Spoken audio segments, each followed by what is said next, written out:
Huh.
Oh, come on.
Not bad, not bad.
Ones I didn't listen to.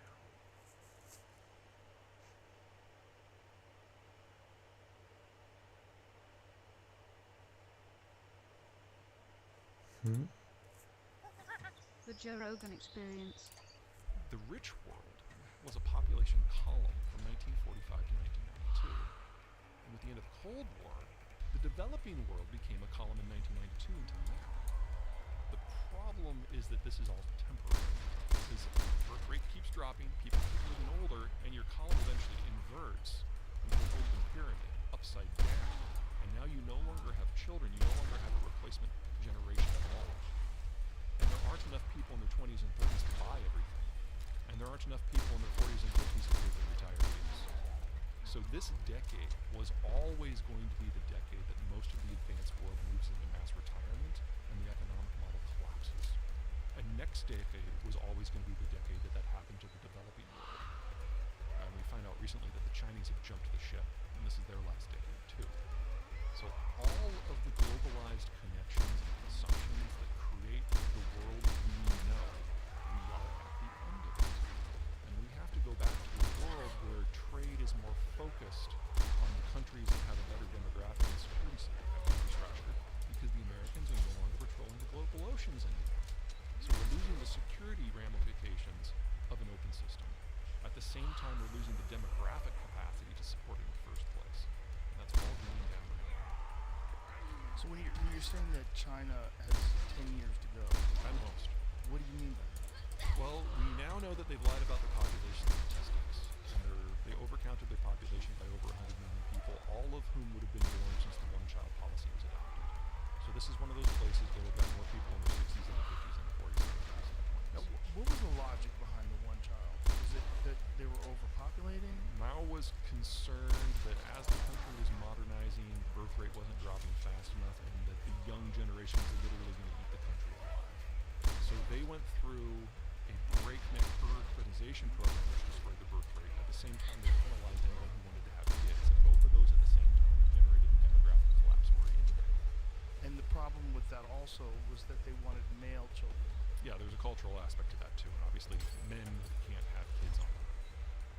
And what is the ratio to men to women in the younger people in China? Before the data revision, with the last set of lies, it was about 1 to 1.2. It was the most distorted in the world, even more than Sri Lanka was. Since then, we don't have good sex-by-sex data, but it's undoubtedly worse. And so what are the other problems that they're encountering that leads you to believe that they only have 10 years left? Well, without young people, we've seen their labor costs increase by a factor of 14 since 1990. So Mexican labor is now one-third the cost of Chinese labor. Their educational system focuses on memorization over skills, so despite $1 trillion of investment in the supply of intellectual property, that they really haven't advanced technologically in the last 15 years.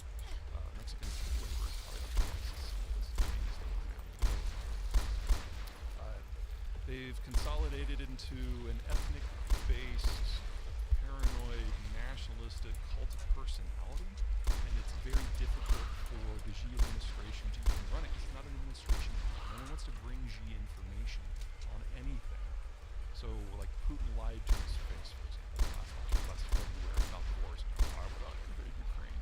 And you can see in some of the presses, the defense guys in the back of the room, they didn't want to say anything because Xi has a history of shooting people.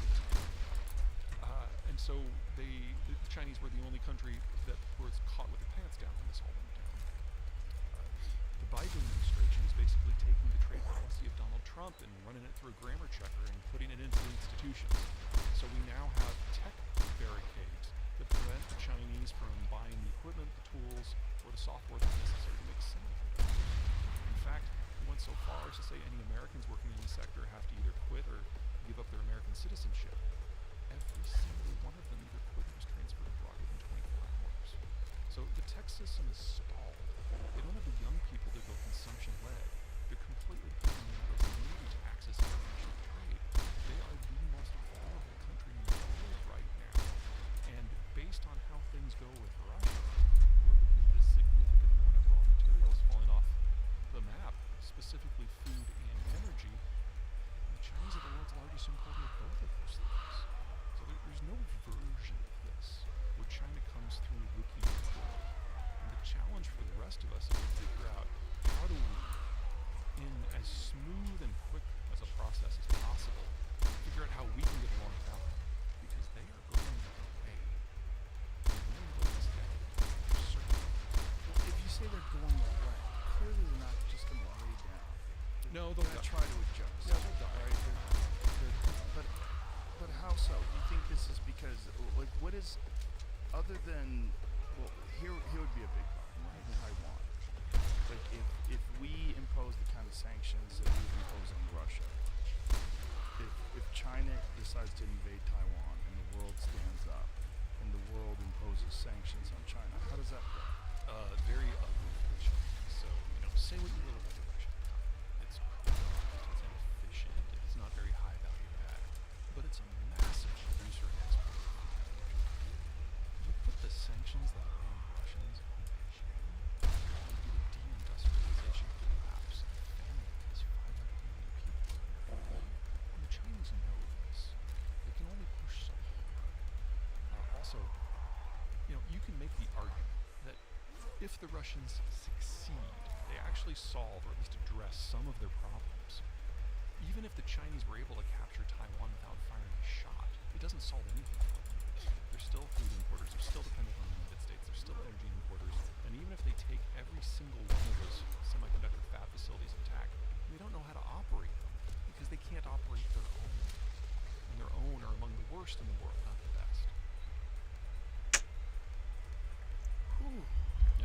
only reason, in my opinion, to be concerned about a Taiwan war is because Xi has so isolated himself that when one person is making all the decisions and that one person refuses to access information to make the decisions, strange stuff happens.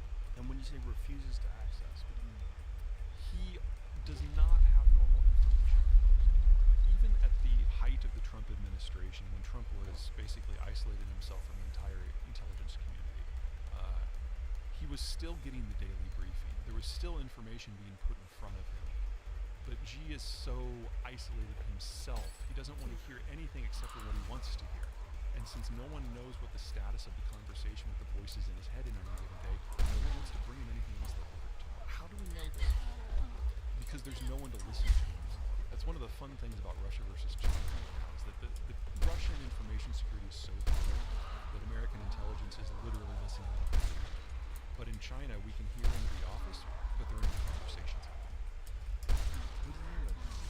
What do you like? So no one talks to him about anything? Anything. If you look at So he's just terrifying to people yeah, exactly. because he murders dissidents. He murders anybody that. He doesn't murder everyone, but murders there's a lot of people in prison. And there's also a lot of billionaires that got disappeared, right? Yep. And any dissent. Yeah. You're either executed or exiled, intimidated into silence. There's a variety of options. If you look at the third-party Congress that we had late last year, that's when they select the Politburo.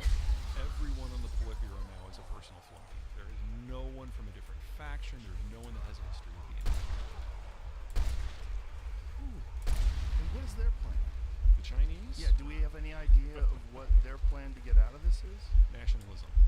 If you know that the economic situation is going to go to pot, then you have a couple of options. Option one is you try to cut a deal with a country that can help you out, but the only country that could do that is the United States. And the sort of strategic surrender that the Americans would require is not something that the Chinese would accept. So think about Germany in 1946. That's the scale of support and control that the Americans would insist upon for giving the Chinese at least something. But if you go with nationalism, give people a non-economic reason to support the state. So even if you lose your job, even if you can't feed your family, I'm Chinese, I'm hot, that's enough. That has been the strategy for the last couple of years. Will it be enough to preserve the CCP? Too soon. And they're also they're in the middle of the worst aspect of the pandemic for them ever. Now, Which is very strange for us because we're on the other end of it, right? So what happened over there? well, let me start by saying I think it's safe to say that no country has really figured out how to handle this well. Second, I will say there are 7 different variants circulating in Beijing right now, China right now. 3 of them didn't down exist 2 or 3 months ago.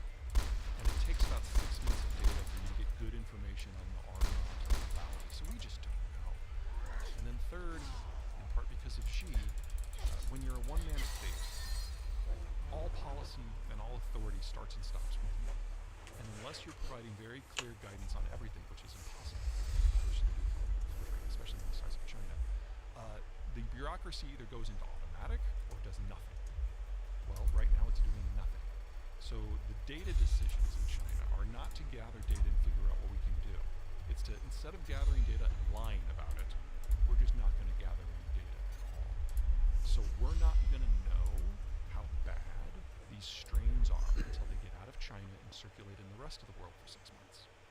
So the lowest fatality estimate that I have seen that I consider credible is that they're going to lose 1.5 million people. Just from COVID. Just from COVID. That assumes no broader breakdown in the health system, which we are already seeing. And is this because they don't have natural immunity because of Part of the it. rigid lockdowns that they encountered? Yeah, from a plus point of view, they did keep the virus out of the population for almost 3 years, so no one has natural immunity. But we also know that their domestically generated vaccines aren't great. And most of the countries that used them in order to get their kind of first batch then moved on to a Western model that worked better. So they had a twofold problem. They did not have vaccines, and they didn't develop natural immunity. And now everyone's getting hit all at once with a virus that has at least 50% more communicability than the measles. And their overall health Is worse than ours. Diabetes as a percentage of the population is higher. They don't have a critical care system like we have. And their hospitals are really their only line of defense. They don't have a clinic and a doctor system in the towns like we do. And what about nutrition education and the understanding of... Yeah, it's when you industrialize very, very quickly, especially in a culture like China where food is considered a sign of wealth, getting fat is the thing to do. So we've got a lot of diabetes, a lot of hypertension, a lot of overweight people, and over 2/3 of the population lives in the metro region, and their air quality sucks too. So we're kind of seeing like the worst aspects of the Indian system and the American system all in one. So, obviously the United States government is aware of all these things, correct? Well, let's not oversell it, but broadly. Broadly. Yeah. Have you been brought in to talk to people? Because you have a very comprehensive view of this that includes energy and nitrogen, fertilizers, everything. Like, has anybody ever brought you in and said, Peter, can you give us an assessment of what we're really dealing with Sure. versus what each individual expert has to contribute to it? Because you're giving an overall sort of comprehensive view of this. I'm happy to say that I am doing some work with the Defense Department. I can't talk about the details, obviously, but I think it's good to give credit where it's due. One of the many, many things about the war on terror that reshaped the U.S. government is that we focus all of our intelligence apparatus on supporting the troops, which is reasonable. So instead of thinking, it's 2045, we're thinking over the horizon, who's our foe going to be and what kind of tank are they going to use so that we can start preparing, which is what we used to do. It instead became, there's someone in on the other side of this door and the third floor of this building at the edge of town in Fallujah. What side of the door the hinges are, because we need to know if we need to blow it off the hinges or kick it in. So we focused all on that second thing for 20 years, which meant not only did we lose all the analysts who knew how to think forward, we lost all the people who trained them. 20 years is a long time. So even if everyone in DoD or the intelligence community disagrees with everything I have to say, and I have some friends, I have some colleagues, I have some non-friends who listen, the fact that they're trying to rebuild that capacity is a really good sign. And the fact that they started rebuilding that capacity so soon after the war on terror ended means that they recognize the hole in the system. This is a good sign.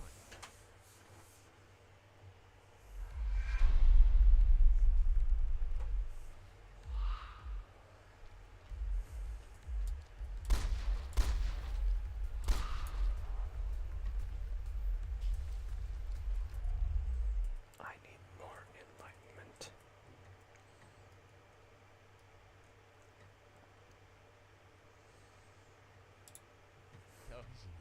What is Finding Hitler all about? This is a show that you're on, and it's on A&E? Is that what's on? Yeah, A&E is the parent network. It airs on History Channel, and we just had our third season that just finished airing. What's the thought process behind this? Is it legit? Because Yeah. a lot of people are like, Finding Hitler, get the fuck out of here. Yeah. They found Hitler, he died. Yeah, I mean, Not really? we don't know.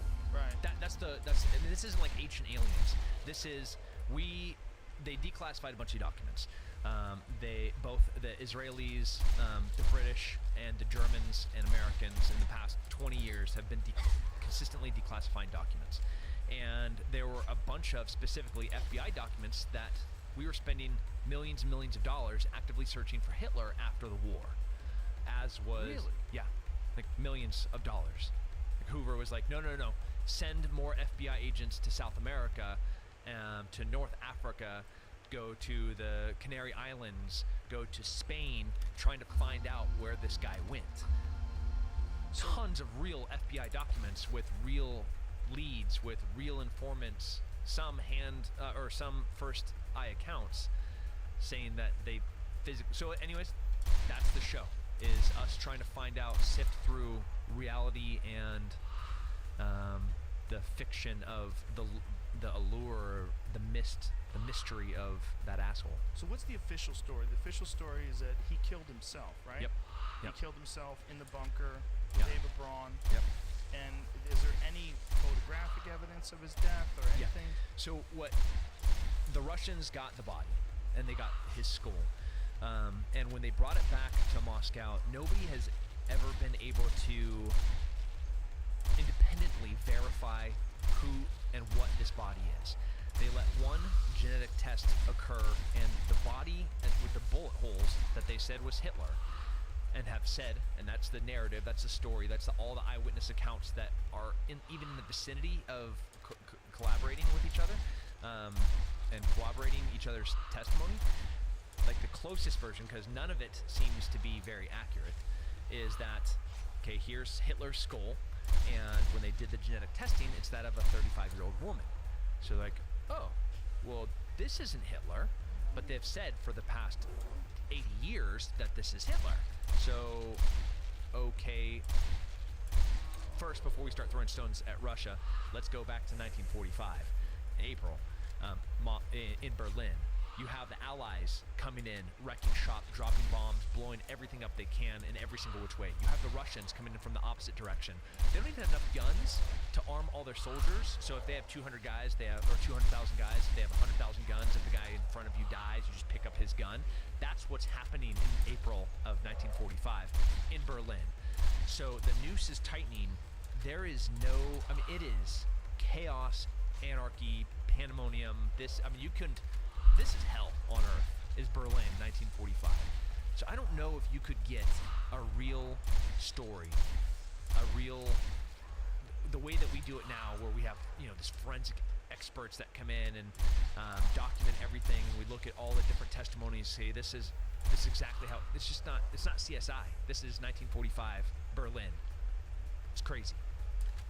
So, I don't know. So, there was no, absolute proof. No.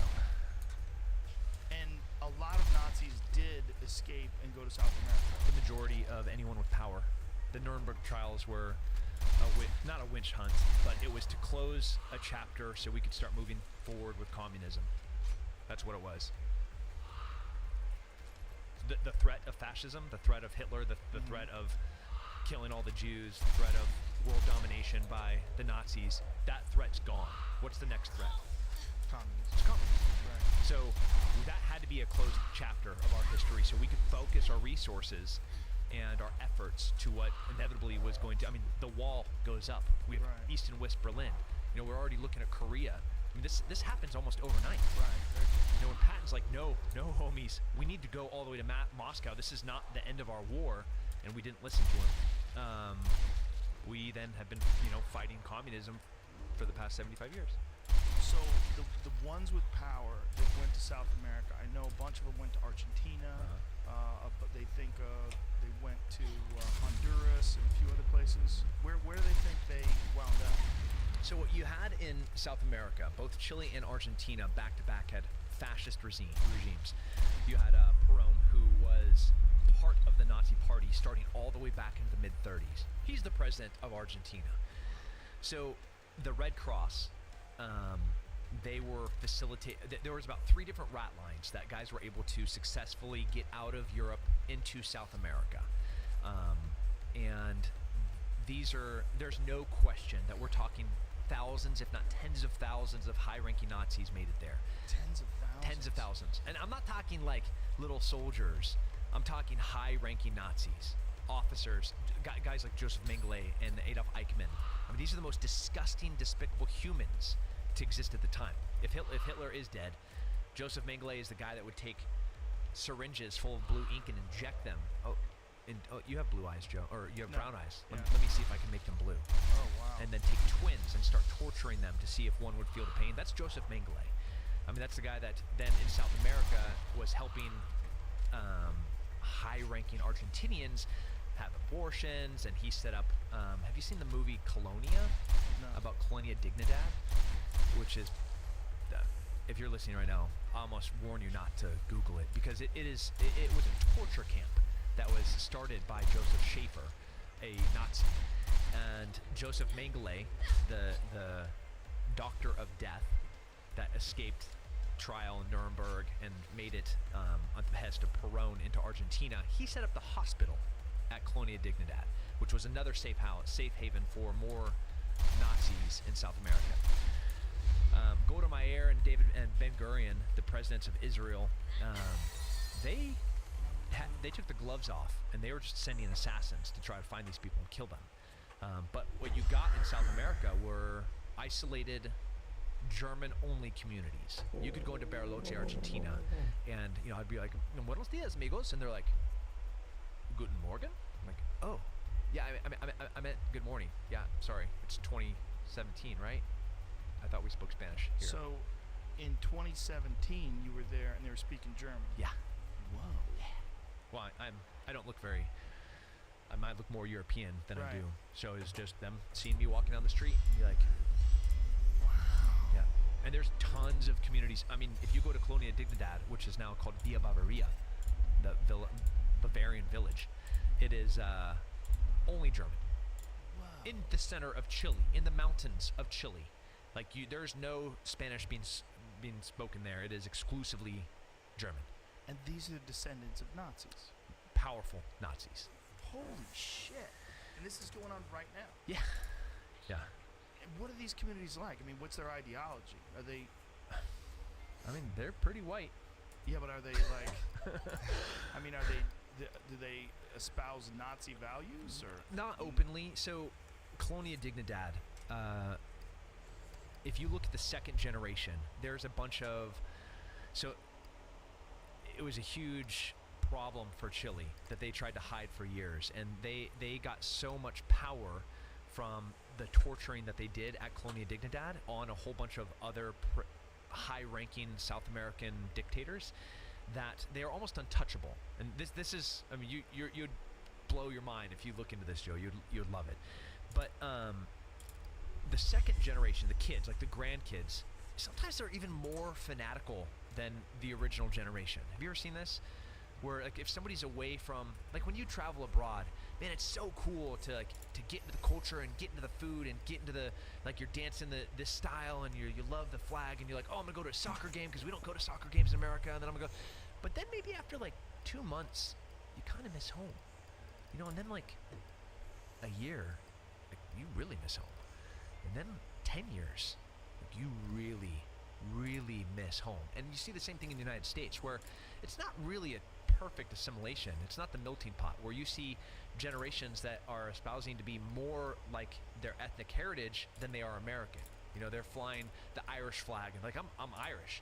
Well, it's just times 1,000 with these communities because they're exclusively German. Yeah, it's pretty cool. Kind of weird. So exclusively German and really missing home. Yeah. Yeah. So 70 years later. The second generations I was talking about, some of them came to the United States and were high-ranking white supremacists that are now in jail, in prison, for their racial crimes.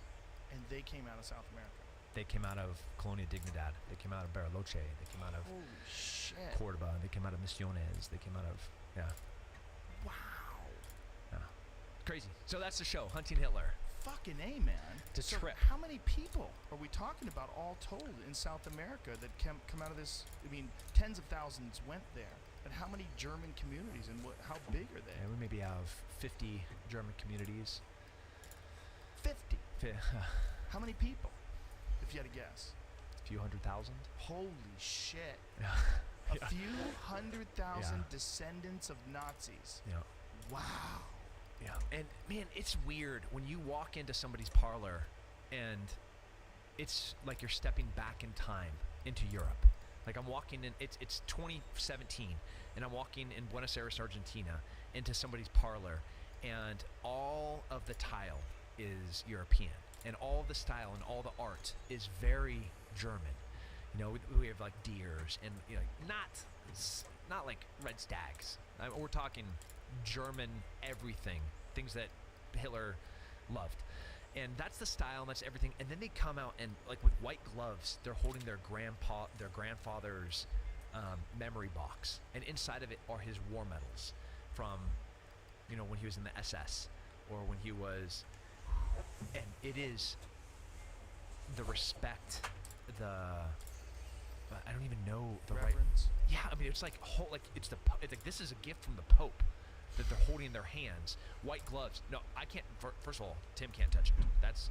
But I can appreciate it. And then they tell me the story of every single one of these things and how he got there, and how he then went and worked for the Buenos Aires News. You can't touch anything. No, they wouldn't. No, because I'm You're dirty. I'm dirty. Dirty American. Look at these. Look at this. You're too brown. Yeah. Fuck, man. So we followed the first 2 seasons. It was really just unraveling the rumors of what happened to Hitler. The 3rd season was my favorite because I actually got to do real work. They said, okay, I got the 2nd season. I got to bring in more special forces guys, a CIA targeter, Nadia, who helped my unit kill Zarqawi in 2006. This is the team that is now looking at real evidence, trying to figure out, okay, how did we find Bin Laden? How did we find Zarqawi? We looked at their associates and we looked at how they moved. We looked at how they communicated. We looked at what routes they were using to get to and from places. And then we just started tightening the noose. And that's exactly what we did in this 3rd season. Was, okay, let's start following the Adolf Eichmanns. Let's start following the Joseph Mengeles. And let's start following the Skorzynskis. Hitler's personal bodyguard that was a colonel in the SS that went on to work for everybody after the war, fighting. I mean, fascists do not like communists. So this guy was working for everybody, to include the CIA, fighting fascism in South America, or fighting communism as a fascist in South America in the 50s, 60s, and 70s. Creepy stuff. Whoa. Yeah. So, hunting Hitler. Are there any legitimate eyewitness accounts of Hitler in South America? Or potentially legitimate? Yeah, absolutely, potentially. Whoa. Yep. Eyewitness accounts. I saw him get off a boat. I saw him meet here. And if it was just some person saying it, it's almost meaningless. Right. But if you look at the context of who this person is, the wealth that they have that they shouldn't have, like, can you explain how you got so rich in 2 generations? You know, like, okay, your grandpa got here from Germany in 1946. That's weird. And he's on a legitimate visa with an Argentinian passport. Also weird. And now he's a war refugee that's now worth millions of dollars. How does this work? But people, and then this is the hard part, people want to be connected to significant events, and especially in small rural areas of the world, developing areas. Like there's so little happening. They want to be attached to something massive, and like the fact that they saw a U-boat land on this beach, and the hatch open, and these cars were sitting there and they were doing Morse code, and this guy gets off and he had this little mustache. You're like, but U-boats can't beach. That's not how that works. Right. Right. But you know what they're trying to do. They just want to be connected. Yeah. So, and now we're removed 70 to 80 years from the facts. It has been painful to try to use real science, real investigative tools to try to sift through this lore. What do you think? I mean, you've been studying this for how long now? 3 years. 3 years. Yeah. If you had a guess, if you had like $1 million, you got to put it on one side or another. Did he go there? Yeah. Whoa. Jesus Christ. I would say, man, that's the first time I've ever said it flat out like that. What I want to say is, the way history is written is wrong. That's clear. There's no way that we can say he died on this day. This is what happened. Here is his body, and So that's what the physical proof is for sure. The woman that head that they were saying was Hitler is definitely not Hitler. is absolutely not. That's a fact. So they don't have Hitler's body. So then our other option was, okay, is it Eva Braun? Did they just grab the wrong body? Right? So there are still descendants of Eva, and we tried to have them allow us to do it. Then we tried to go through And they can get DNA off of the skull? Yeah. There's meat on it? No, it's like a tooth. Yeah. Okay. And but they wouldn't consent to it. So then we tried to do, like where people have like the tree, their ethnic tree. Yeah. What's those websites called? 23andMe? Yeah. Yeah. There's like a bunch of them. Right. We tried to go that route, but They wouldn't consent to it. no. The Eva Braun's family. No, they just want it gone. They just don't want to. Yeah. They were Yeah. super pissed that we even found them, I'm sure. which was hard. Which was really hard. Just hold them down, get them to spit in a bucket. Yeah. I know, like, I mean, or we pull their need to trash know. and pull Yeah. stuff out of there. We No, I need would to totally know. not do that. Definitely not do that. But I mean, that's how they caught the Golden State Killer, right? It was off a fucking cigarette butt. Yeah. They got DNA off a cigarette butt. so history's wrong. For it to be black and white like that, and again, if you go back to 1945, we needed scientists. We needed every single German electrical engineer, mechanical engineer, aerospace, anything. Yeah. You're on the V2 program. We want all of you because now it's a race. It's a race. We have the bomb. Now we need delivery systems. Now we need to get to the moon. Now we need to, like all of those things are real time. It's a war of dollars and a war of science. And we got all those scientists. Yeah. The Russians didn't. Well, they got some. So, not very Yeah. many. Operation Paperclip is what brought over what Werner von Braun, who was, when you talk to Jews that were in Berlin during the time that Werner von Braun was running his rocket program there, he would hang the 5 slowest Jews in front of the rocket factory in Berlin just to give everybody motivation to work harder. Yeah. The Simon Wiesenthal Center said that if Werner von Braun was alive today, they would prosecute him for crimes against humanity. Yeah. He was a Nazi, straight up Nazi. And there's apologists that say, no, he was a scientist. He was forced into doing that. Like, that's like, okay. He's a Nazi. Yeah. There's photographs of him wearing Nazi garb, hanging out with Nazis. His rocket factory killed Jews. Like, these are all undeniable facts. Except the People that- war ends and they're not Nazis Right, anymore. That's not how exactly. that works. Exactly, but they were forgiven because they came over and contributed to our rocket program. I'm not that good of a human. I don't have that Yeah. in me. I don't have that like, okay, It's slippery, you're forgiven. man.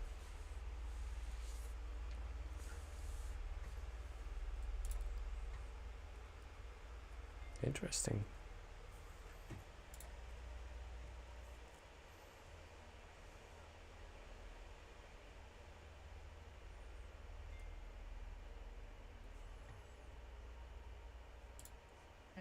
But ultimately, is it making people happier right now? Most technology, I would say no. In fact, you and I were talking about social media before this, about just not having Instagram on your phone and not dealing. And you feel better. Yes, I think that one of the issues with social media that's been pointed out by many people is that I think maybe particularly Instagram, people look like they have a much better life than they really do. Right. So By design. yeah, people are posting pictures of when they're really happy. They're modifying those pictures to be better looking. Even if they're not modifying the pictures, they're at least selecting the pictures for the best lighting, the best angle. So people basically seem they're way better looking than they basically really are. Right. And they're way happier seeming than they really are. So if you look at everyone on Instagram, you might think, man, all these happy, beautiful people, and I'm not that good looking, and I'm not happy, so I must suck, and that's gonna make you feel sad. So when in fact, those people you think are super happy, actually not that happy. Some of them are really depressed. They're very sad.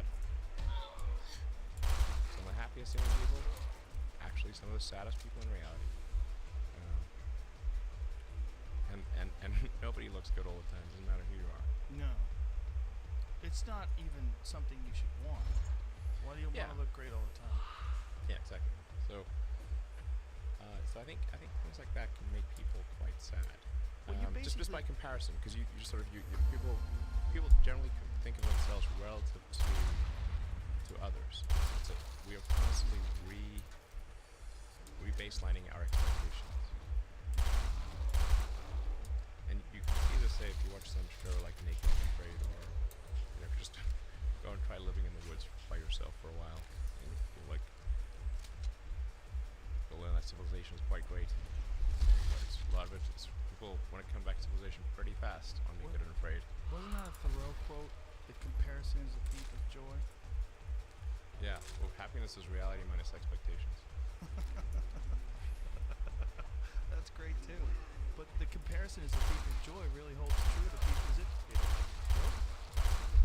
And when you're thinking about Instagram, because what essentially Instagram is with a lot of people is you're giving them the opportunity to be their own PR agent, and they always go towards the glamorous, you know. And when anybody does show, you know, hashtag no filter, you know, if they really do that, like, oh, you're so brave, look at you, dumb dickhead, you know. Yeah. Which, hey, you look good anyway. You look great. What are you doing? Oh my God, you're not. You still look hot as fuck. You know what you're doing. You know what you're doing too. They're letting you know, and then they're feeding off that comment section. Ooh, so sitting there like it's a fresh stream of love. Like you're getting right up to the source as it comes out of the earth. And just sucking in lot of sweet emojis. love water. Emojis. Yeah. A lot of Weird. emojis. My concern is not so much what Instagram is that I didn't think that people had the need for this or the expectation for some sort of technology that allows them to constantly get love and adulation from strangers and comments and this ability to project this sort of distorted version of who you really are. But I worry about where it goes. Like, what's the next one? What's the next one? Like, where is it? Is it going to be augmented? Is some sort of a weird augmented or virtual sort of Instagram type situation where you're not going to want to live in this real world? You're going to want to interface with this sort of world that you've created through your social media. Some next level thing. Yeah. You're living the simulation. Yeah, I mean, In the simulation. some Ready Player One type shit. It's real. That seems. We have that HTC Vive here. I've only done it a couple times, quite honestly, because it kind of freaks me out. Sure. My kids fucking love it. They love it. They love playing these weirdo games and walking around with that headset on. But part of me watching them do it goes, wow, I wonder if this is like the precursor. Just sort of like if you look at like that phone that Gordon Gekko had on the beach. Yes. And then you compare Big that. cell phone. Yeah, you compare that to like a Galaxy Note 9. How the fuck did that become that, right? And I wonder when I see this Yeah. HTC Vive, I'm like, what is that thing going to be 10 years from now when we're making fun of what it is now? What is it? How ingrained and how connected and interconnected is this technology going to be in our life? Will be at some point indistinguishable from reality. Where we'll lose this. We'll lose this. Like you and I are just looking at each other through our eyes. I see Are you, we? you see me. I hope. You think so? I think you probably have regular eyes. This could be some simulation. It could. Do you entertain that? Well, the argument for the simulation is quite strong. Because if you assume any improvement at all over time, any improvement, 1%, 0.1%, just extend the time frame, make it 1,000 years, 1 million years. The universe is 13.8 billion years old. What would civilization, if you counted, if you're very generous, civilization is maybe 7 or 8. If you count it. This is nothing. So, if you assume any rate of improvement at all, then games will be indistinguishable. Or civilization.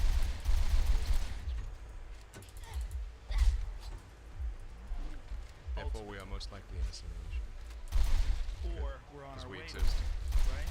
Well, but just Since we because we exist, we- exist, we could most certainly be on the road. We could be on the road to that, right? It doesn't mean that it has to We have could already be in base happened. reality. We could be in base reality. We could be here now on our way to the road or on our way to the destination where this can never happen again. Where we are completely ingrained in some sort of an artificial technology or some sort of a symbiotic relationship with the internet or the next level of sharing information. But right now we're not there yet. That's possible too, right? It's possible that a simulation is one day going to be inevitable. That we're going to have something that's indistinguishable from regular reality. But maybe we're not there yet. That's also possible. We're Yes, not quite it there is. yet. That this is real. When I touch that Feels wood, very real. maybe that's why everybody's like into like mason jars and shit. Mason jars. Suede shoes. People are into like craft restaurants and they want raw wood. Everyone wants to see metal. It seems like people are like longing towards some weird log cabin type Sure. nostalgia. Reality. Yeah, like holding take me yet. Yes. I want to. But then people will go get a mason jar with a wine stem or a handle. That's dark. Makes me lose faith in humanity. Wine stem and a handle. Do they have those? Yes. Oh, those dirty people. That's just terrible. assholes. That's like people make pet rocks, Rough.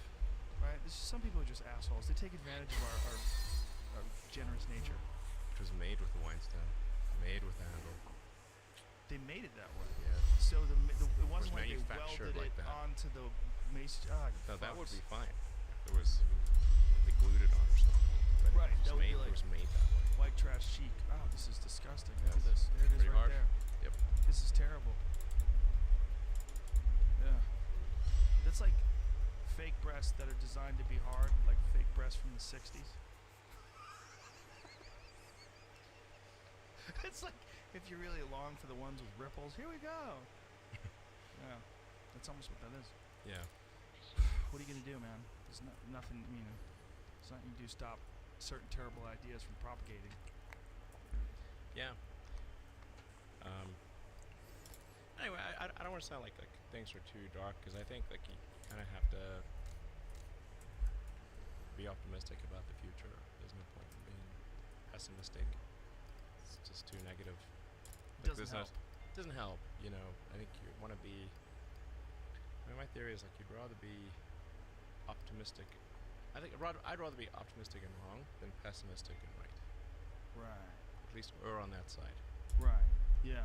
Because if you're pessimistic, you're just going to be miserable. Yeah. Yeah, nobody wants to be around you anyway. If it's the end of the world, you're like, I fucking told you, bro. Yeah. The world's Exactly. ending. Yeah.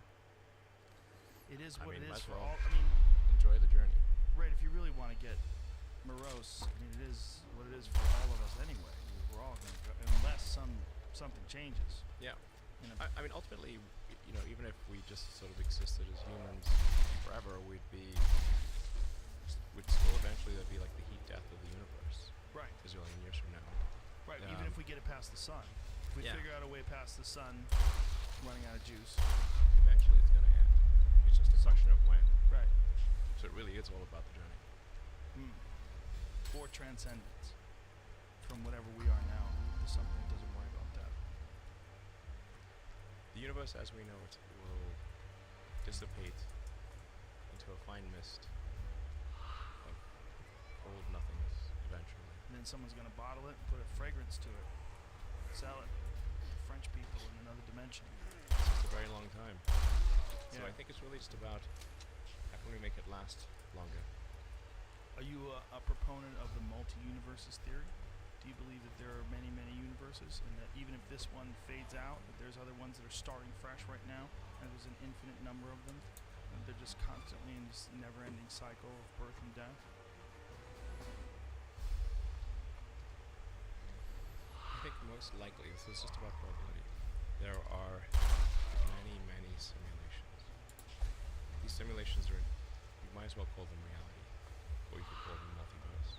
These simulations, you believe, are created? Like someone has manufactured? They're running on a substrate.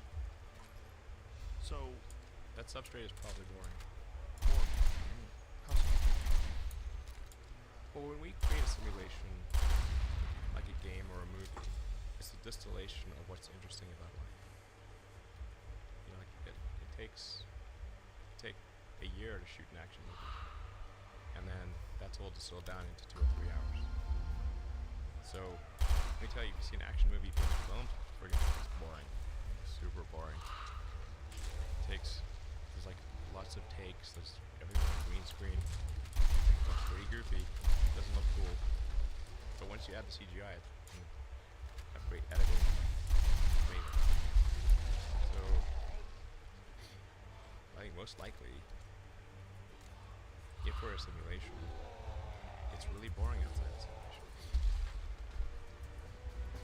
Because why would you make simulation? Make simulation way more interesting than base reality.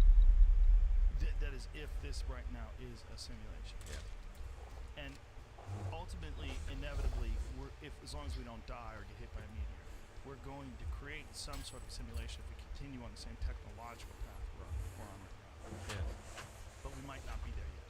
So it might not be a simulation here. But it most likely is, you feel, other places. notion of place or where is a Flawed, yeah. flawed Like where, perception. like Yeah. that. If you have this sort of that vibe, you know, which was made by Valve and Steam and it's really Valve that made it. HTC did the hardware, but it's really a Valve thing. Makers of Half-Life. Yes. Valve, great company. Great company. Um,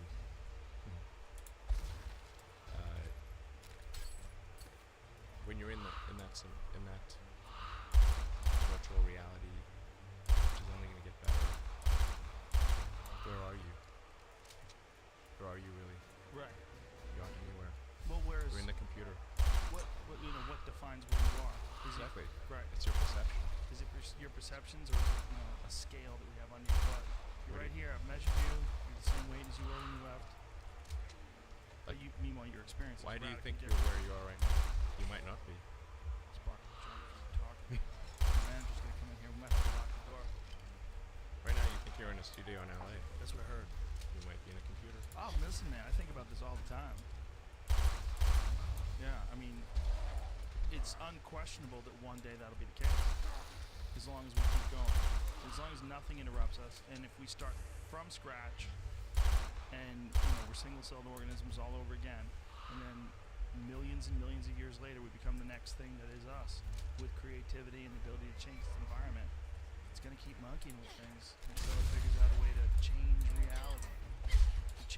To almost like punch a hole through what is this thing into what it wants it to be and create new things. And then those new things will intersect with other people's new things, and then will be this ultimate pathway of infinite ideas and expression all through technology. Yeah. And then we're going to wonder.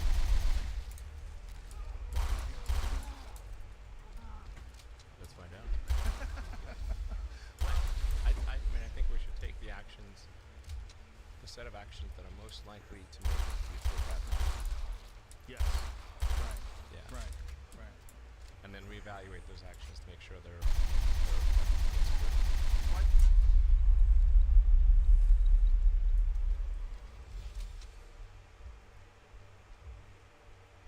Interesting. The Joe Rogan Experience. fundamentally. Well, let's talk about what you can talk about to what Neuralink is, because the last time you were here, we really couldn't discuss it. And then there was a press release, something that sort of Oh, yeah, outlined. sure. Yeah, Sure. that happened quite a bit after the last time you were here. So what exactly is it? What happens if someone ultimately does get a Neuralink installed? What would take place? Well, for version 1 of the device, it would be basically implanted in your skull. So,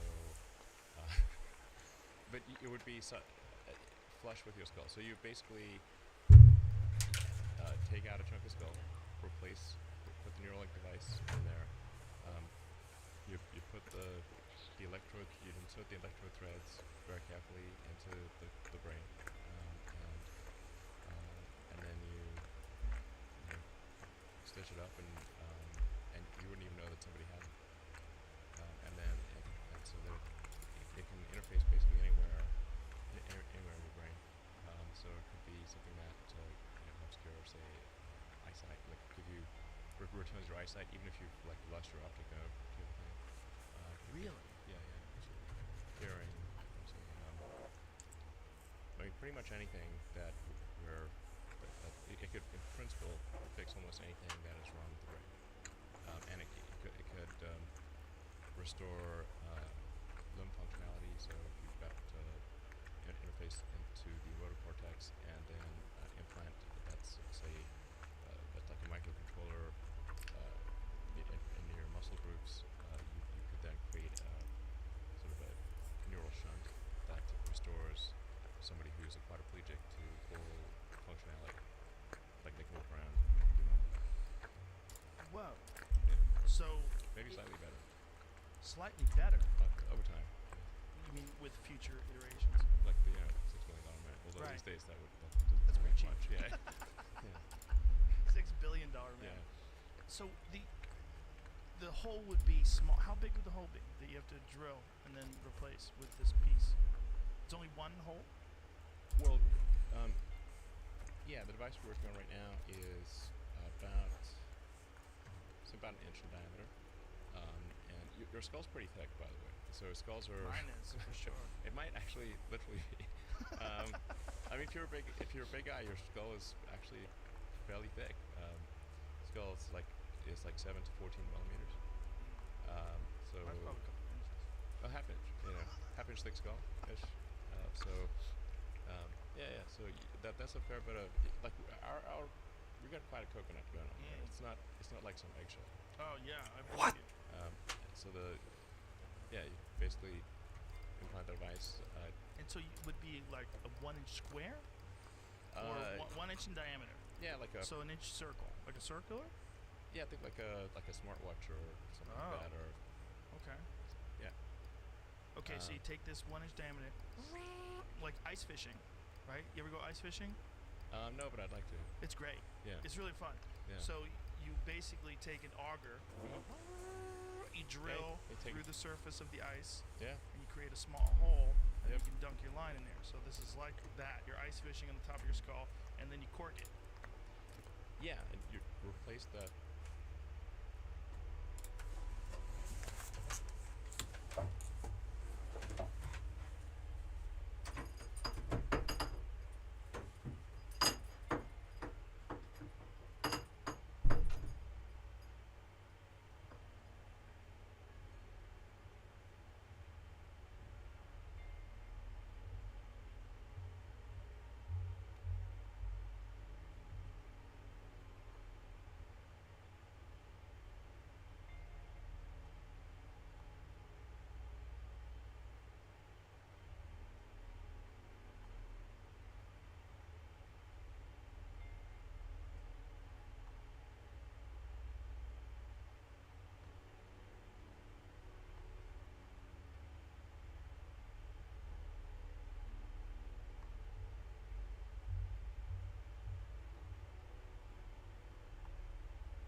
Nice.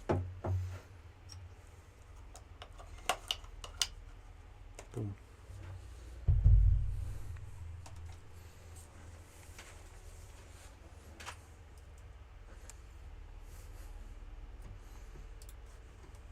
Say 1 inch diameter piece of skull with this Neuralink device, and that has a battery and a Bluetooth and a inductive charger, and then you also got to insert the electrodes.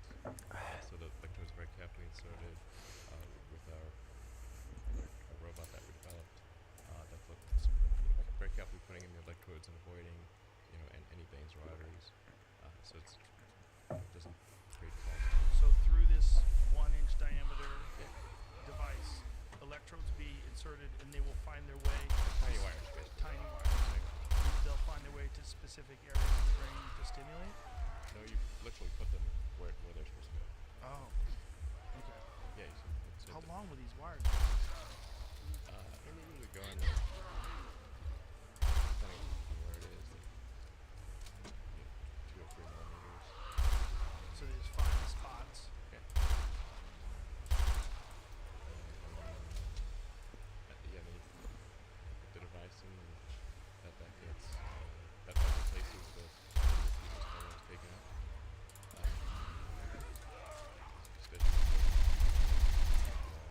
They do such a little scar, and that's it. Will this be replaceable or reversible? Yeah. Like if someone can't take it anymore? I'm too smart. I can't read it. Yeah, totally. And what is the besides restoring limb function and eyesight and hearing, which are all amazing?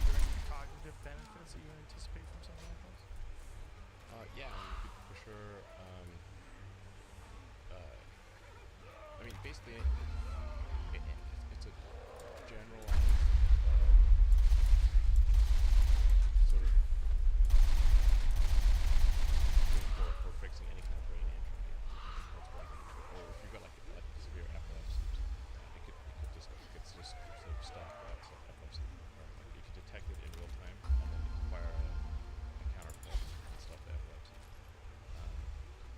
If I mean, there's a whole range of brain injuries. Like if you hit someone against a stroke, they could lose their limbs.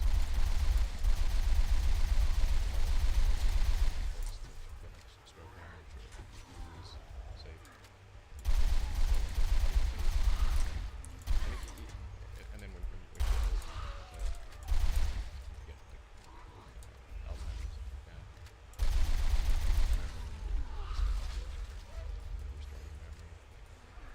Restoring memory. And what is happening that's allowing you to do that?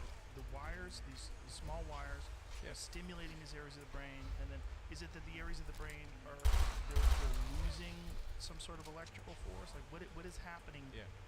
Yeah? It's like I think it's a bunch of circuits, and there's some like circuits that are broken. Fix those circuits. The substitute for those circuits. And so a specific frequency will go through this? Yeah. Just specific in that is the process figuring out how much or how little has to be, how much these areas of the brain have to be used up? Yeah, I mean, there's still a lot of work to do. So when I say, we got a shot at first thing in a year, that's what we have a chance of playing into and having them be healthy and restoring some functionality that they've lost. The fear is that eventually the whole top of someone's head off and put a new top Sure. with a whole bunch of wires if you want to get, the real turbocharged version, the P100D of brain stimulation. I mean, ultimately, if you want to go with full AI symbiosis, you'll probably want to do something like that. Symbiosis is scary. AI. It's optional. I would hope so. Yeah. It's just, once you enjoy the Dr. Manhattan lifestyle, once you become a god, it seems very, very unlikely to go back to this. You literally fundamentally change the way human Yeah. beings interface with each other. Yes. You wouldn't need before. I'm so scared of that, but so excited about it at the same time. Is that weird? Yeah, I mean, I think this is one of the paths to, think of what are like AI is getting better. So now let's assume it's sort of like a common task.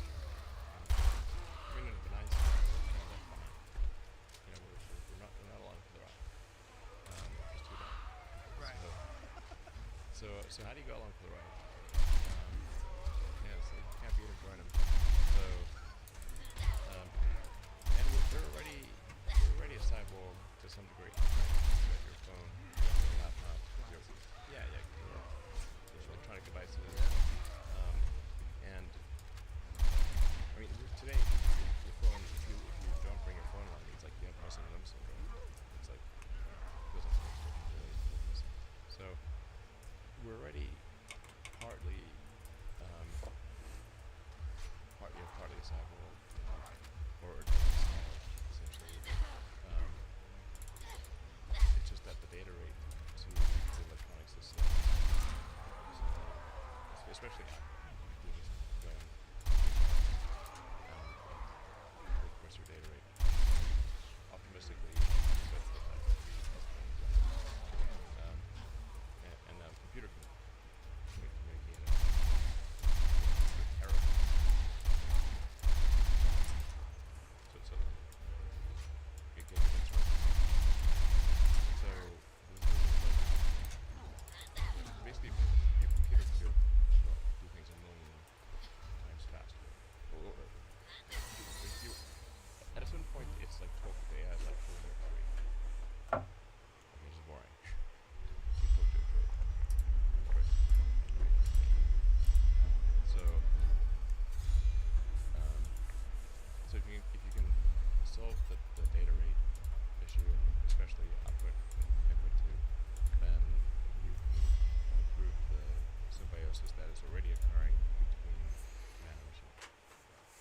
So you can improve it in what when you said you won't have to talk to each other anymore. We used to joke around about that. I've joked around about that a million times in this podcast. That one day in the future there's going to come a time where you can read each other's minds, Yeah. and Well, you'll be able to interface with each other in some sort of a non-verbal, non-physical way, where you will transfer data back and forth to each other without having to actually use your mouth yeah, and make exactly. noises.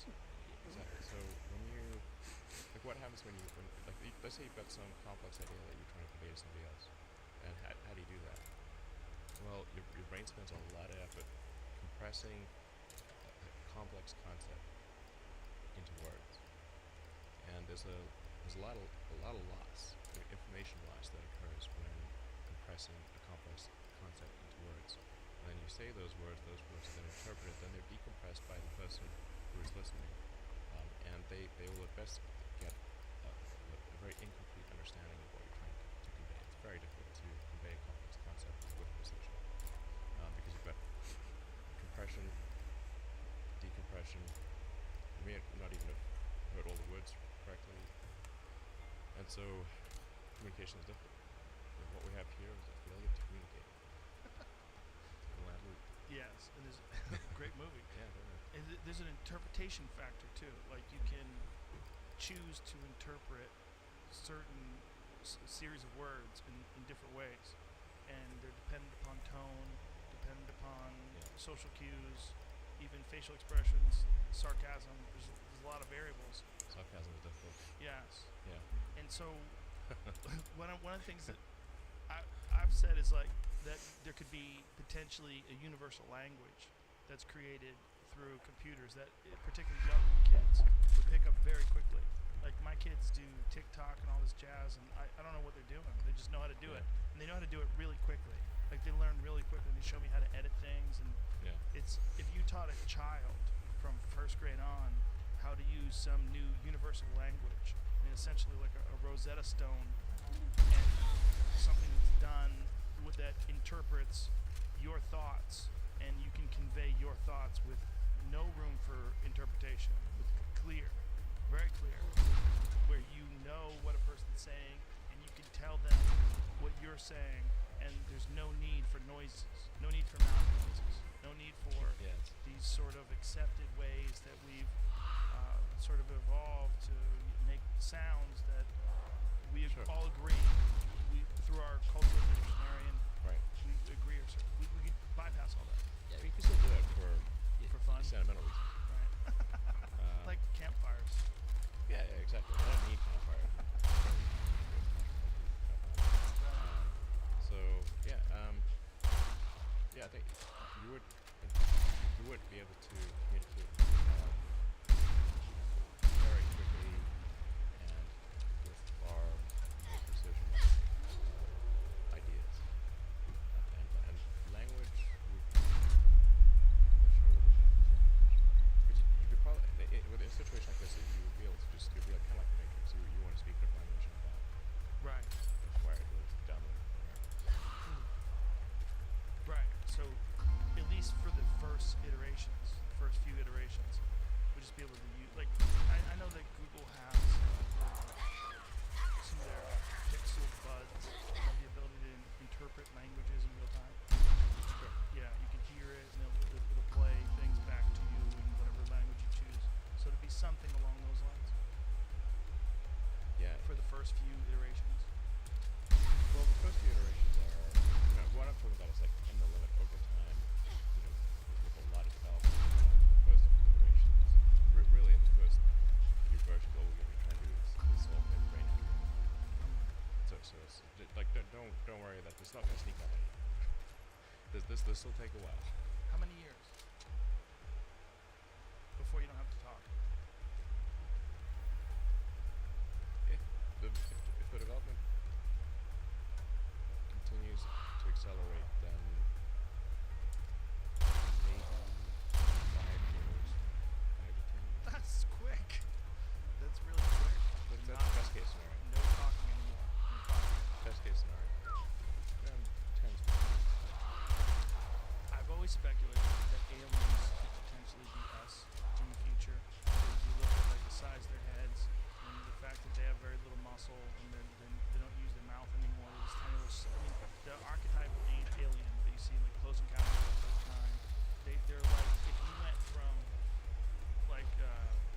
Australopithecus or ancient hominid to us? What's the difference? Less hair, less muscle, bigger head. And then you just keep going. 1,000, million, whatever you, or 5 years, whatever happens when Neuralink goes online, and then we slowly start to adapt this new way of being, where we don't use our muscles anymore. We have this gigantic head. We can talk without words. You could also save state.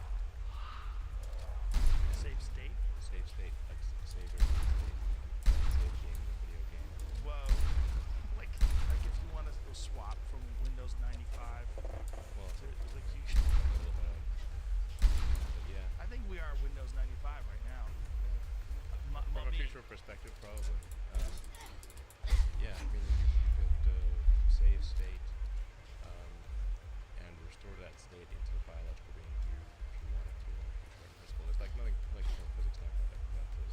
Now, you'd be a little different, but then you're also a little different when you wake up in the morning from yesterday, and you're a little different. In fact, if you say like you 5 years ago versus you today, it's quite a big difference. Yeah. So you'd be substantially you. I mean, you'd certainly think you're you. But the idea of saving yourself and then transforming that into some sort of a biological state, like you could hang out with 30-year-old you. I mean, the possibilities are endless. That's so weird. I mean, just think like how your phone you can record videos on your phone. Mhm. Like, there's no way you could remember a video Right. as accurately as your phone or a camera, could. So, now if you've got like some version 10 Neuralink, whatever, far in the future, you could recall everything, just like it's a movie. Crystal clear. Including all the entire sensory experience. Emotions. Everything. Everything. Everything. And play it back. Do you and think you'll in be able fact, to you can share? edit it. Edit. Yeah. So you can change your past. You could change what you think was your past. Yeah. So if you had like this a traumatic whole thing right experience, now could be a replayed memory. it could be. Yeah. It may be. What's the odds of this being a replayed memory? You gotta guess. It's more than 50%. There's no way to assign a probability with accuracy here. Right, but roughly. If you just had just gut instinct. Well, I don't have a Neuralink in my brain, so I'd say right now 0%. But at the point at which you do have a Neuralink, then it's above 0%. The idea that we're experiencing some sort of a preserved memory is, even though it's still the same, it's not comforting. Right? For some reason, when people talk about simulation theory, they talk about the potential for this currently being a simulation. Even though your life might be wonderful, you might be in love, you might love your career, you might have great friends, but it's not comforting to know that this experience somehow or another doesn't exist in a material form that you can knock on. Feels real, doesn't Feels it? real, but if it's not, but the idea that it's not is for some strange reason disconcerting. Well, yeah, I'm sure. It should be disconcerting. But if this is not real, what is? Right. But there's that old sort of experiment of like, how do you know you're not a brain? But now here's the thing: you are a brain so bad. As bad as your skull. Yes. And everything you see, feel, hear, everything, all your senses are electrical senses. Everything is an electrical signal to a brain like that. And all your hormones, all your neurotransmitters, all these things are drugs. Adrenaline's a drug. Dopamine's a Sure. drug. You're a drug factory. You're Sure. constantly changing your state. Love, oxytocin, and beauty Sure. changes your state. Great music changes your state. Absolutely. And here's another sort of interesting idea, which is, so like, where did consciousness arise? Well, assuming you believe the belief that in physics, which appears to be true, then the universe started off as quarks and electrons, so it became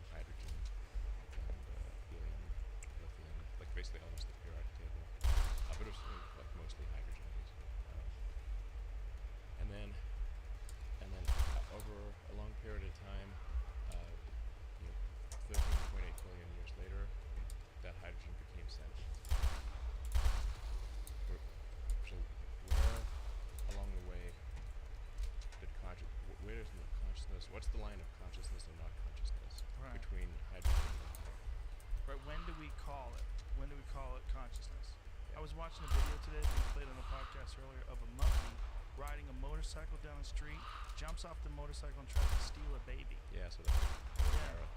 What? Is that monkey conscious?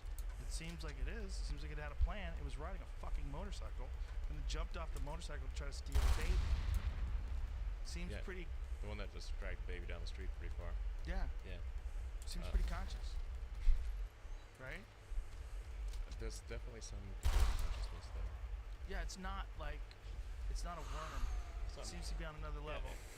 Yeah. And it's gonna keep going, and that's the real concern when people think about the potential future versions of human beings, especially when you consider symbiotic relationship to artificial intelligence, it will be unrecognizable. That one day we'll be so far removed from what this is, we'll look back on this the way we look back now on simple organisms that we evolved from. And it won't be that far in the future that we do have this view back. Well, I hope consciousness propagates and gets more sophisticated and complex. And use that to understands the questions to ask about the future. Do you think that's the case? As a human being, as yourself, you're clearly trying to make conscious decisions to be a better version of you. Right? This is the idea of like making decisions and realizing that you're trying to, like, I don't like this, I will try to improve this. I'll try to do a better version of the way I interface with reality. But this is always the way things are. If you're moving in some sort of a direction where you're trying to improve things, you're always going to move into this new place when you look back in the old place. And so this is an accelerated version of that. Yeah. Super accelerated. I mean, you don't always improve, but you can aspire to improve. You can aspire to be less wrong. Yeah. I think you could. The tools of physics are very powerful. Just assume you're wrong and you're absolutely close to be less wrong. I don't think you're gonna succeed every day in being less wrong, but if you can succeed in being less wrong most of the time, you're doing great. That's a great way of putting it. Aspire to be less wrong. But then when, people look back in nostalgia about simpler times, there's that too. It's very romantic and exciting to look back on campfires. But you can still have a campfire. Yes. Yeah. But will you appreciate it when you're a super nerd, when you're connected to the grid, and you have some skull cap that's in place of the top of your head, and it's interfacing with the international language that the rest of the universe now enjoys communication with people. And we're Yeah, sure. So,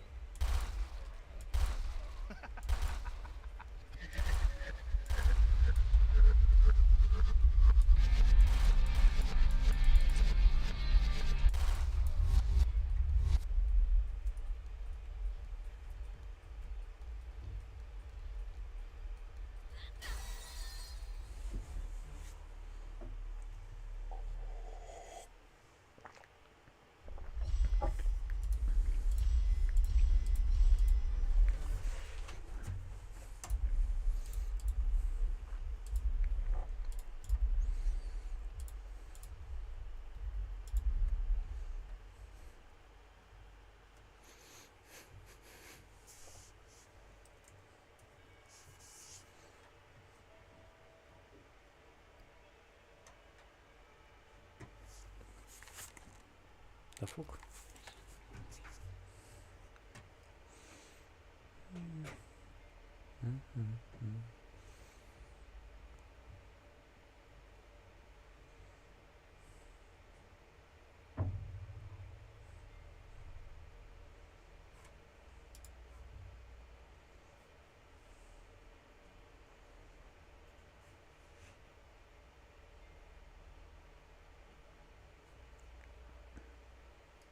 Oh, fuck, that's me. What the fuck? Yo. I want some Joe Rogan more.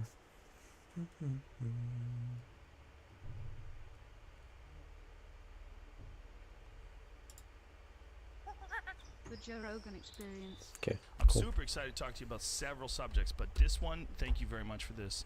first edition copy of your Area 51, an uncensored history of America's top secret military base book. I'm super excited about this. I heard through the grapevine you were a fan. I'm a freak when it comes to this stuff. Mhm. What do you think is going on up there?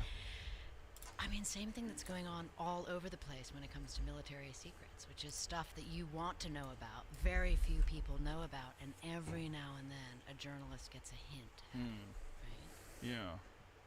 Do you think there's any alien stuff up there? I write in the book all about that. Yeah? Yeah. Well, tell me. Last 12 pages. Hmm. You want me to... Want me to go to the last 12 right? pages? What do you think?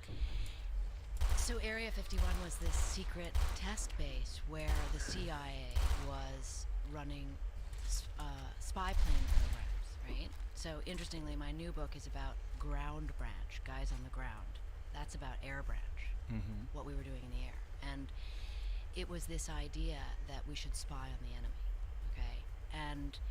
But if you go back in time, why Area 51 really started, you learn that it was a base hidden inside of a base, nuclear weapons, and it was all about beating Stalin at his black propaganda campaign, as I write in the book, to hoax Americans in a War of the Worlds type scenario, whereby little men who looked like aliens would get out of an aircraft, and the government would go crazy about it. And then Stalin would say, look, not only do we have technology better than you, but we have a better propaganda department than you. Really?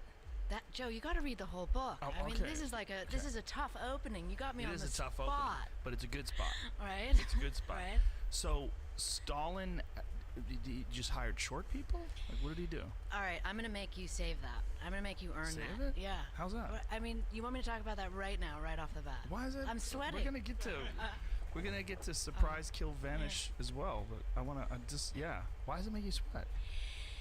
Oh my God, it's such an incendiary topic. I mean, people want to believe they're aliens. Right. Right? Okay. I mean, What the I've fuck? spent 5 books dealing with Where the the hell? mythology of Area 51, which is Mhm. phenomenal in Yeah. its own way because it speaks so much to power, to morality, to information, to people's desire to know what's going on, and and the government's desire to keep things hidden. So this topic is always coming up because a lot of people want to believe that there were aliens in that craft.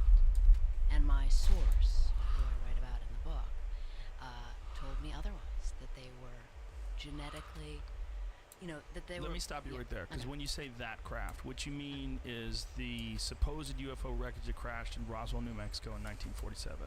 That's what you mean, right? Yes. But that was never supposedly taken to Area 51. It was supposed to be taken to Wright-Patterson Air Force Base. The legend has it that Truman flew there to meet them, and right?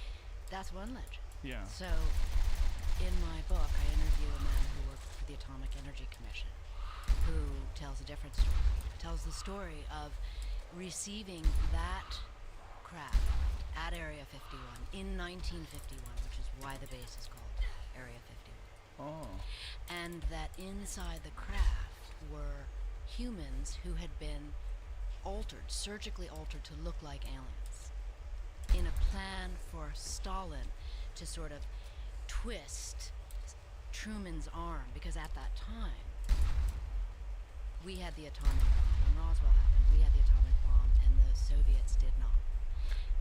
Can I stop you there? Yeah. When you say humans that were surgically altered to look like aliens, do you mean... So this is 1951. So you're talking about 4 years after the supposed crash. Yes. So what They was had the left? bodies, they kept the bodies. They kept the brought them. bodies. In what? And- Formaldehyde? Like what? How- Yes, and also because the idea was, and remember, or I can't say remember because you haven't read the book yet. Right. And I wrote this book 8 years ago. Hmm. But it did really impact a lot of my thinking and working on government secrecy projects, because it makes you really consider what a hoax means and what it means to a population of people, and how the government begins to work with disinformation versus cover stories and all of that. But going back to answer your question, that is what I was told by the source. That But how reliable is this source? This is a very incendiary idea to rely upon one individual's recollection of it. Which is why the book went through the roof in terms of people being upset about it. I mean, Were they? yeah, oh my God, I interviewed 79 CIA guys, Air Force guys, spy pilots, engineers. I mean, Who's true- mad at you? The conspiracy theorists were mad at me because they said this woman is bananas. They were aliens. Well, even if they weren't aliens, right? There's accounts that it was some sort of a test vehicle and that there were actually just dummies inside there, crash test dummies that they used. There's been a bunch of different versions of it, but the most compelling version of the Area 51 alien myth to me is Bob Lazar. Did you get into that? Yeah, he plays a huge role in Area 51. I mean, before Bob Lazar went public, no one even knew about Area 51. People hadn't heard knew. of it. People, it was common folklore, but there was no definitive proof that there was something going on over there other than some weird VHS footage of things flying around in the desert that seemed to be behaving in a way that modern aircrafts are not totally capable of. At least modern piloted aircrafts are not totally capable of. I mean, which brings me to another book I wrote called The Pentagon's Brain, which, sort of off this idea was like, wait a minute, what kind of technology is the government capable of? And Right. we have a whole department for that reason called DARPA, which looks at weapon systems 25 years out. So the idea that you and I don't know what the military is capable of in the air, underwater, wherever it may be, is because we're not thinking 25 years out, and they are, and they're developing weapon systems, the great weapon systems of the future. That's what they call them. Right, like how they developed the stealth bomber. Like, and that was all out in Area 51 and Groom Lake. And Yes. what do you think of Bob Lazar's story? Because Bob Lazar's story, there's some fascinating aspects to it. But one of the most fascinating is some of the things that he's said that people said was horseshit has been proven to be true. Like one of the things, the biometric reader that measured the length of the bones in your hand, and that they are unique as a fingerprint. And people are like, what are you talking about? And then they actually found out that this was something they really did have. And they have photos of this thing now. This is something that he talked about, and they claimed it was science fiction. I mean, it's fascinating when someone touches upon a subject that the government does not want known about for any reason. And there is a campaign to discredit that person. And Yeah. there's no doubt that that happened to him. I mean, it was remarkable. And I write about him in the book because if you follow the logic that my source told me, that these were, modified human beings as part of a hoax. And the reason that I trust the source is because, Joe, he told me that he also worked on the program. So he had like a burden to unload, right? And so if you follow that logic through, then the Bob Lazar story is that when Bob Lazar said, I saw an alien, it looked like this, it was small, it had big eyes. Those were those were the surgically modified humans that the government was doing experiments on. I think Bob Lazar's exact quote was, he walked by a window and he looked in and he saw two agents they were looking down at something that was very small and looked humanoid, but he didn't know if it was a dummy or anything, and he wasn't even supposed to be looking in there. And it was a brief, like 1 second look that he has bounced around in his head back and forth. Has it ever occurred to you that maybe the guy who gave you that information did work there, but is also feeding you horseshit? Well, the source was a major player in the Manhattan Project. He went on and worked in the Atomic Energy Commission. I mean, there's a wing of a museum named after him. His accolades, his awards were so extraordinary. It would be. What's his name? You can't I've give it never out? said his name, although, I will say this. Well, you're giving it away. Like, you're giving away a lot of the stuff. He that he's- recently died, Yeah. and he did give me permission to tell his full story after he died. And Are you I'm gonna do that? circling around that. Circling around that. But he was absolutely, with a Q clearance, that's what you have when you have access to nuclear secrets. So if someone has a Q clearance for decades and they're full of garbage, you really have to ask, my God, should this guy have a Q clearance? I mean, that's reverse engineering his credibility, but I think you should read the whole book because you know, it's shocking what he says, but it does make sense if you can get through 400 pages of, you know, the CIA's idea about information, disinformation, why we need to cover things up, why... That's why I'm asking you if Yes. you think that he might have been lying to you. I that don't he's believe he was feeding lying you whatsoever. disinformation. No, I don't No? believe. I don't believe. So you think that the Stalin, that the Russian government definitely did surgically alter people to make them look like aliens? I believe. Were there images of these? I believe things? what he told me. Did you see photos? No, I didn't see that. No. But here's the rub. Ready? Okay. When I was writing another book called Phenomena, which dealt with the CIA and the Pentagon's use of psychics, okay, over decades. I mean, this goes back. Everything I Right. write about pretty much goes back to post-World War when All we. that remote viewing stuff. Yes, Yeah. yes, and it's all about government. U.S. government takes pole position after World War II, and we now need to always be ahead of the curve. We must lead. We can never get beaten by the Russians. Now it's China, okay?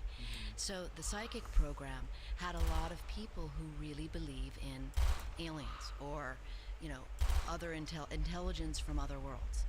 And when I was writing the Phenomena book, I learned a whole bunch of new information about how upset they were with my story because they and they all knew the source. By the way. They knew the source, and they believed that he was fed misinformation. So these are two sides of the coin, which are super interesting, I think, if you can look at them with your own bias turned off and not have a desired outcome. I want to believe this. I don't want to believe this. You know. Right. Speaking of I want to believe, you know, I was working on a project with Chris Carter, who is the X-Files creator. And the one person I took the source, that I wanted to meet the source was Chris Carter, and we went out there together and sat with him and met him. And it was wild because the source had never even heard of the X-Files. But it was like, oh, What? I know. How do you They not talked heard- about baseball, you know. Really? Yeah. See, I don't have a desired outcome. I mean, I would love it if aliens were real. Okay. But when someone starts talking about disinformation and propaganda campaigns, but they want you to believe them, Right. but don't listen. I'm here telling you the truth. I'm here telling you the truth. I'm not saying I'm telling you the truth at all. That's why I was No, like, not you. Joe, let's wait For till sure not hour you. 3 because it's too explosive. People have such a horse in the race Yeah. already. They With aliens, you think? well, I mean, maybe you are neutral. I don't know. I know I'm neutral. You know. Yeah, I will listen. I absolutely want aliens to be real. 100%. Wouldn't it be interesting? I'm not neutral, but Okay. I am neutral in my perceptions. And when I look at things, I go, I don't know about that. Me too. I want to see a picture. Like, what do these guys look like? I mean, what did they do to them? Did he describe what kind of surgical alterations? I stayed with the source. I mean, after the book published, I would go and visit him. We'd sit in a Chinese restaurant and eat and talk, and I would try to get a droplet of information out of him. And what was I he mean, doing? oh my Avoiding God. it? He avoided. I mean, look. Here's another thing. When the book came out, his wife, 65 years, knew it was him. Okay, and I went out to Las Vegas and sat there in a room with the source and his wife, and she said, "Tell me this isn't true. Tell me you made this all up," to her husband. And he said, "It's the truth."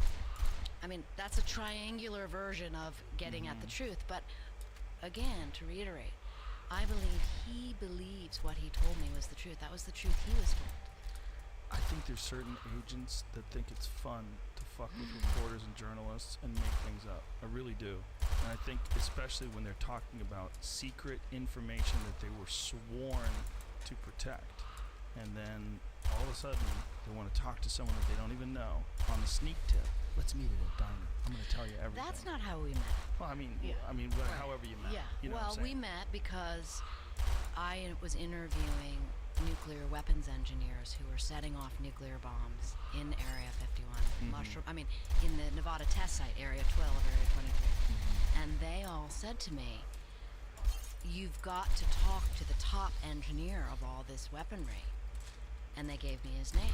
And we talked for days and hours about nuclear weapons. And then, in one conversation, he began to cry and told me this story that I was like, what?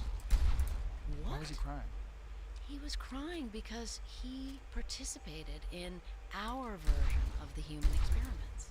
Because what the Russians do, we do. Look, I've written 5 books wait, about this. We altered people to make them look like aliens? According to him, we had a small program in 1951 where we wanted to see how the Russians did what they did, how they made human beings look like us. So what they do? Take prisoners or something?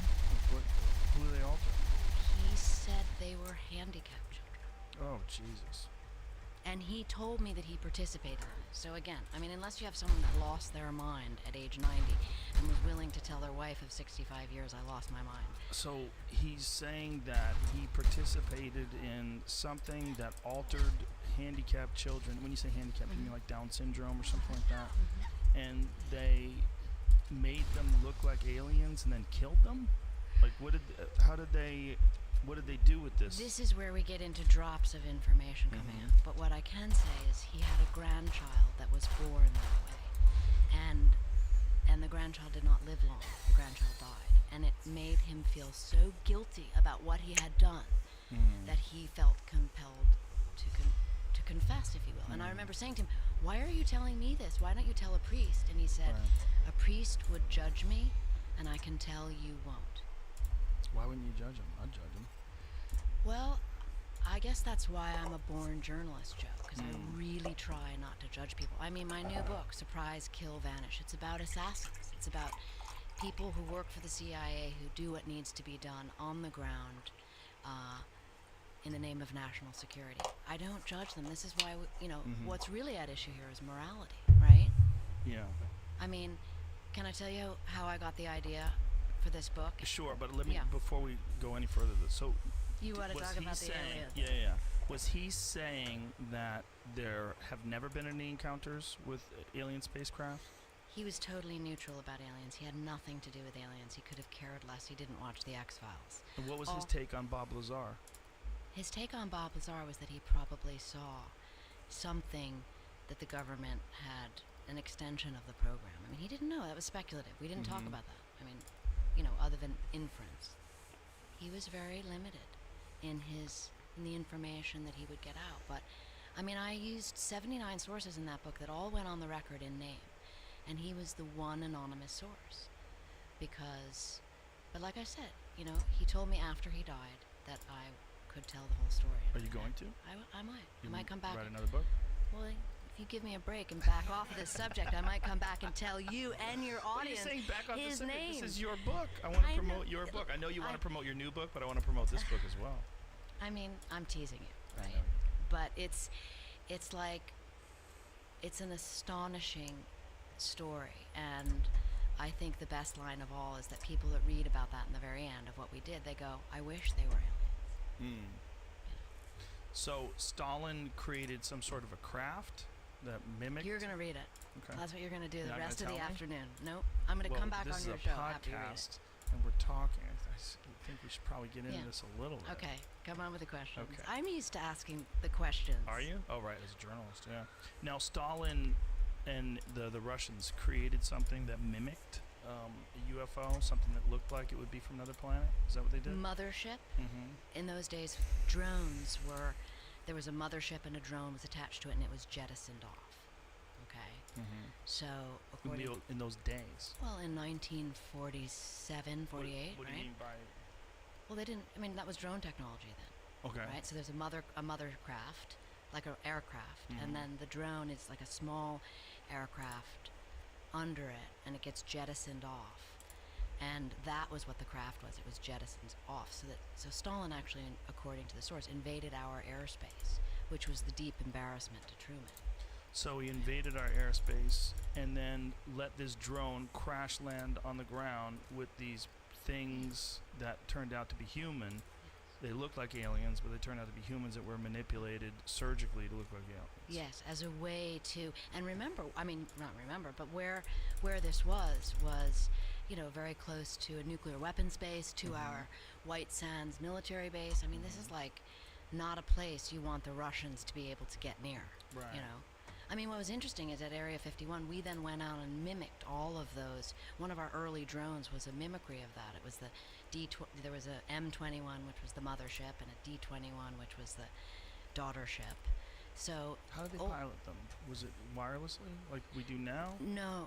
Then it was like there was a pilot in the mothership, and they kind of let it go, right? And it flew off. I mean, there's incredible stories of what the CIA was able to do out there at Area 51 with their air branch. You know, the technology. They're always ahead of technology. That's what's Yeah. remarkable. Well, what Bob Lazar did film that was really shocking was the filming of these drones flying around and performing these really Yeah. you've seen those videos, I'm sure, that right? in the 80s, it gets really crazy with what they're able to do and what they're. But I mean, why I like looking at history is because you can see the progression. You know, you see how science evolves. You know, bit by bit, and then there's these great breakthroughs because what the government is always looking for is called a revolution in military affairs, right? And that's certainly what drone technology did later on as drones became developed after the Vietnam War. So in the 1980s, when Bob Lazar was filming all this stuff, you think this was similar to the technology that we see publicly described today in terms of like what drones are capable of? Sure, I mean that's They probably that, had something like that back then. They're you know, when the F-117 was revealed during the first Gulf War, that aircraft was being developed for 25 years out at Area 51. Actually, at Area 52 was where they had it set up to develop that stealth technology. Think about, and what was amazing, talk about keeping secrets. They had something like 10,000 people working on that. No one knew about it. That story was never broken by the press, not by anyone. It just suddenly appeared in the Gulf War and took out Saddam Hussein's, you know, facilities. That's a revolution in military affairs. What becomes interesting is then it becomes obsolete because now everybody knows about it and everybody's going to mimic that. And now you have to have a new weapon system, and that's the military-industrial complex. So was this drone aircraft that was released from the mothership, was this capable of autonomous flight, or was it just they just threw it out there and let it crash? The latter, right? And remember, that information I am very limited to. That's why it's 12 Right. pages. It's like Yeah. the source gave me these little bits of information, which I felt was important to include because it speaks to the big issue. Why is Area 51 classified? I mean, now it's not. President Obama was the first president to actually say Area 51 publicly. Some people say because of my book, right? Meaning it was out, the secret was out. But before that, I went through 10,000 pages of documents from the National Archives. And every place you see, the word Area 51 was actually redacted, right? Why would you keep that so secret? I mean, all the guys that I was interviewing say they could call it, you know, Groom Lake, they could call it the test facility, they could call it Paradise Ranch, but they couldn't say Area 51. Why? And the source said, well, because we did this horrible program out there, and the government doesn't want anyone to know about that ever. I mean, there's stories of, like, somebody asking Bill Clinton, you know, about Area 51, him going white. I mean, human experiments? Who wants to be part of that? It's horrible. But the human experiments were they limited to this mimicry of the Russian experiments where they were trying to get people to look like aliens, or was there something else going on? Well, my goodness. I mean, you read now, the declassified documents tell us how many different human experiments were going on around nuclear weapons, okay? Horrible experiments where they were subjecting people to radiation because they wanted to know. They felt, well, it's more important to know what happens to people than to not know. And so they would take groups of people that, say, had cancer or something and test them. So there's no doubt that the government has experimented on humans. It's just, is that something that is wise to make public? And, you know, there's two sides of the coin on that. I mean, you when you reveal these kind of things, you write about them. I mean, people get really upset and, you know, vilify the government, partially with good reason, and partially it's like bad for national security. So I think that's the justification on the part of the Defense Department to keep things secret. That makes sense. Wow, that's an interesting take that I never thought of before. But if I was Stalin and I was trying to, air quotes, fuck with the Americans, that's maybe the way I would do it. Hey man, you got a problem? These aliens, they're coming. And there was, if people, it's hard for people that live in 2019, especially if you're young, to really imagine a world not only without the internet, but with 2 television channels, right? And radio, which was Yes. where people got all their information from. I mean, was there 2 channels? How many channels were there in 1947? Maybe 3.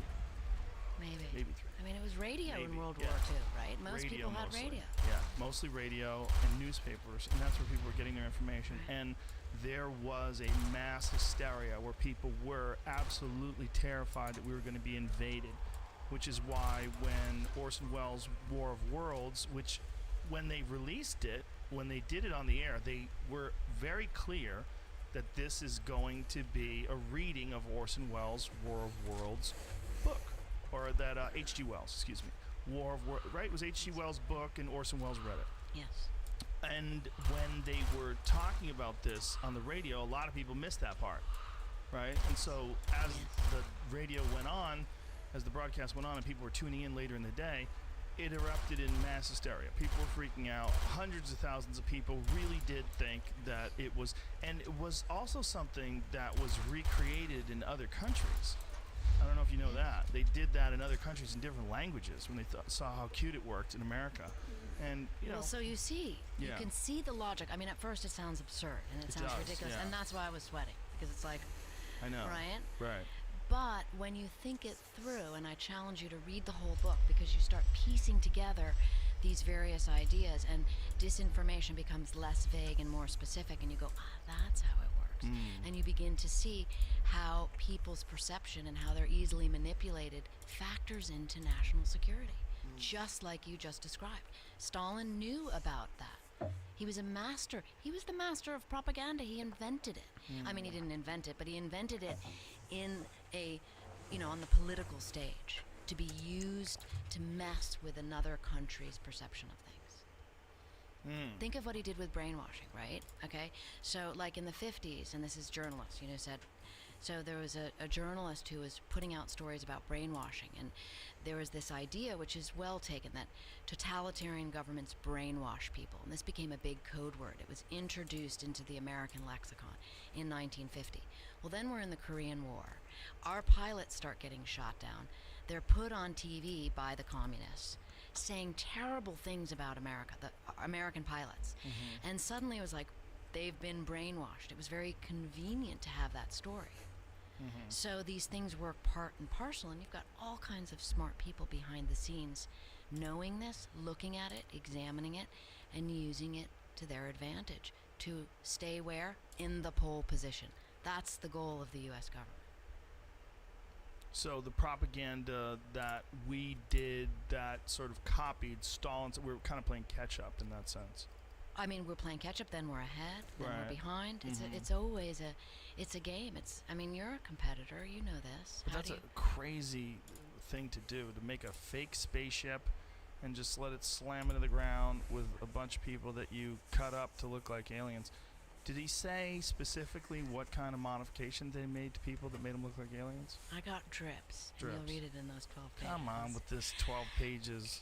I'm telling you that because you're asking me these questions that as but if that's I spent, I mean, look, I did spend literally hundreds of hours with this source. We sat there and talked about everything, and I would try to squeeze out, just like you're trying to squeeze out of me, and that's why I'm saying read it, because I literally tell you everything that there is. I think what's most interesting about the source, and why I might come back and talk to you about it and tell you who he is on your show, is teasing. because of his backstory. Right? Why he did what he did. How he wound up in the Manhattan Project. Sounds like he was probably Jewish from Germany. No? No. I'm trying. Okay. Trying to get you.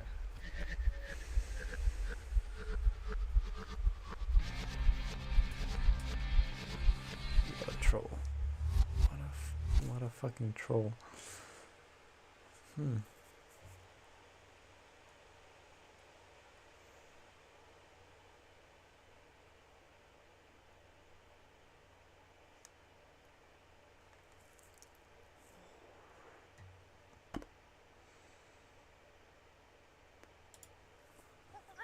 The Joe Rogan Experience. Dude, this thing with Russia is just like the craziest thing in the world. Like, the idea that we're actually flirting with a nuclear conflict with Russia is the most important priority in the history of humanity is that America and Russia do not go to war. There's nothing more important than that. That's it. We'll destroy the human species if we do this. And yet there's this war right on Russia's border, and there's no effort to negotiate going on. There's like no effort. In fact, from very solid reporting, that actually America, through Boris Johnson, in it, told Ukraine not to negotiate with Russia at the very beginning of the war, when they had a deal worked out.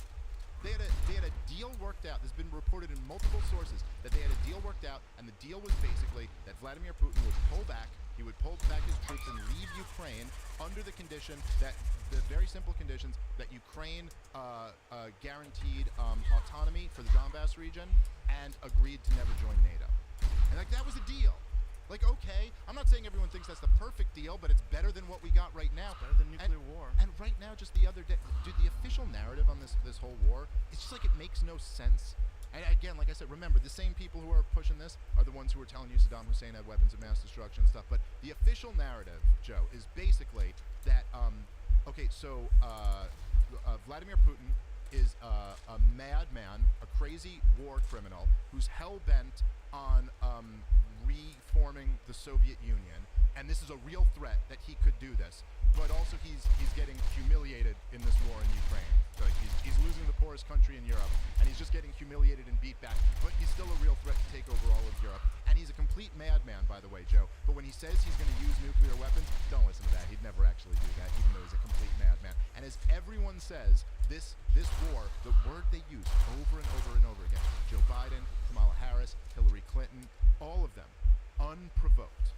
Vladimir Putin led an unprovoked war in Ukraine. But then, it's just like with Osama bin Laden, what they did with him then. Don't listen to him.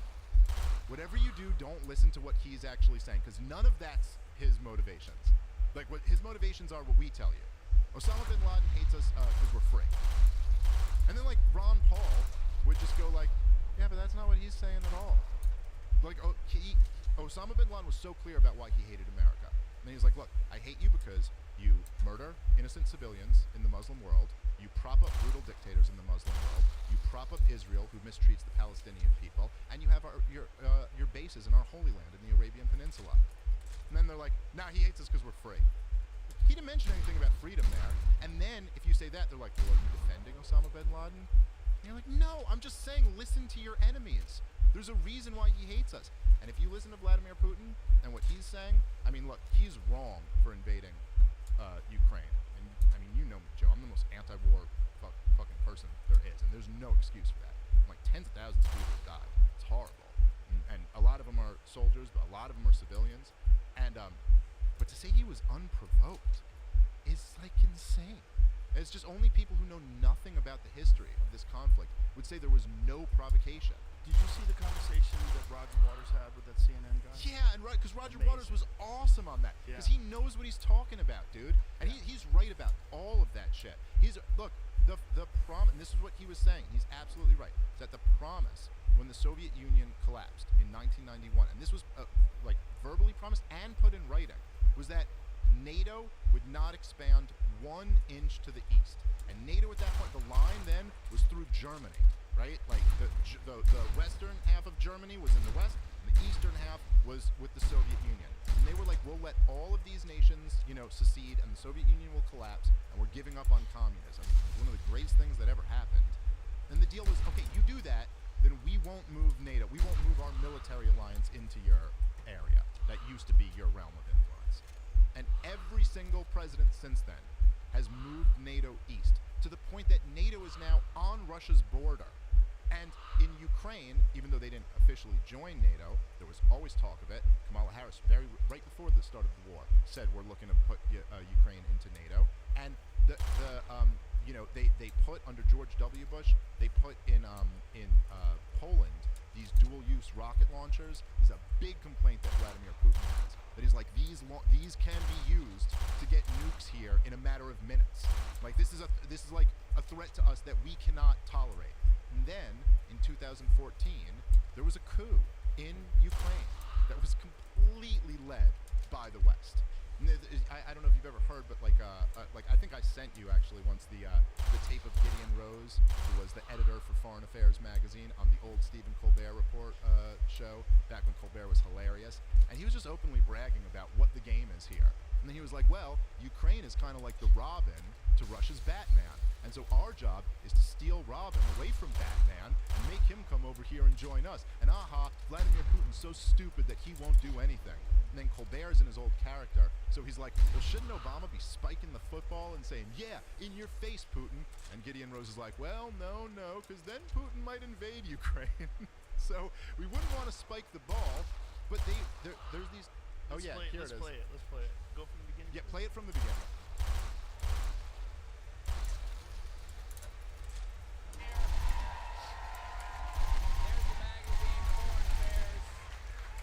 Now, Gideon, help me out here.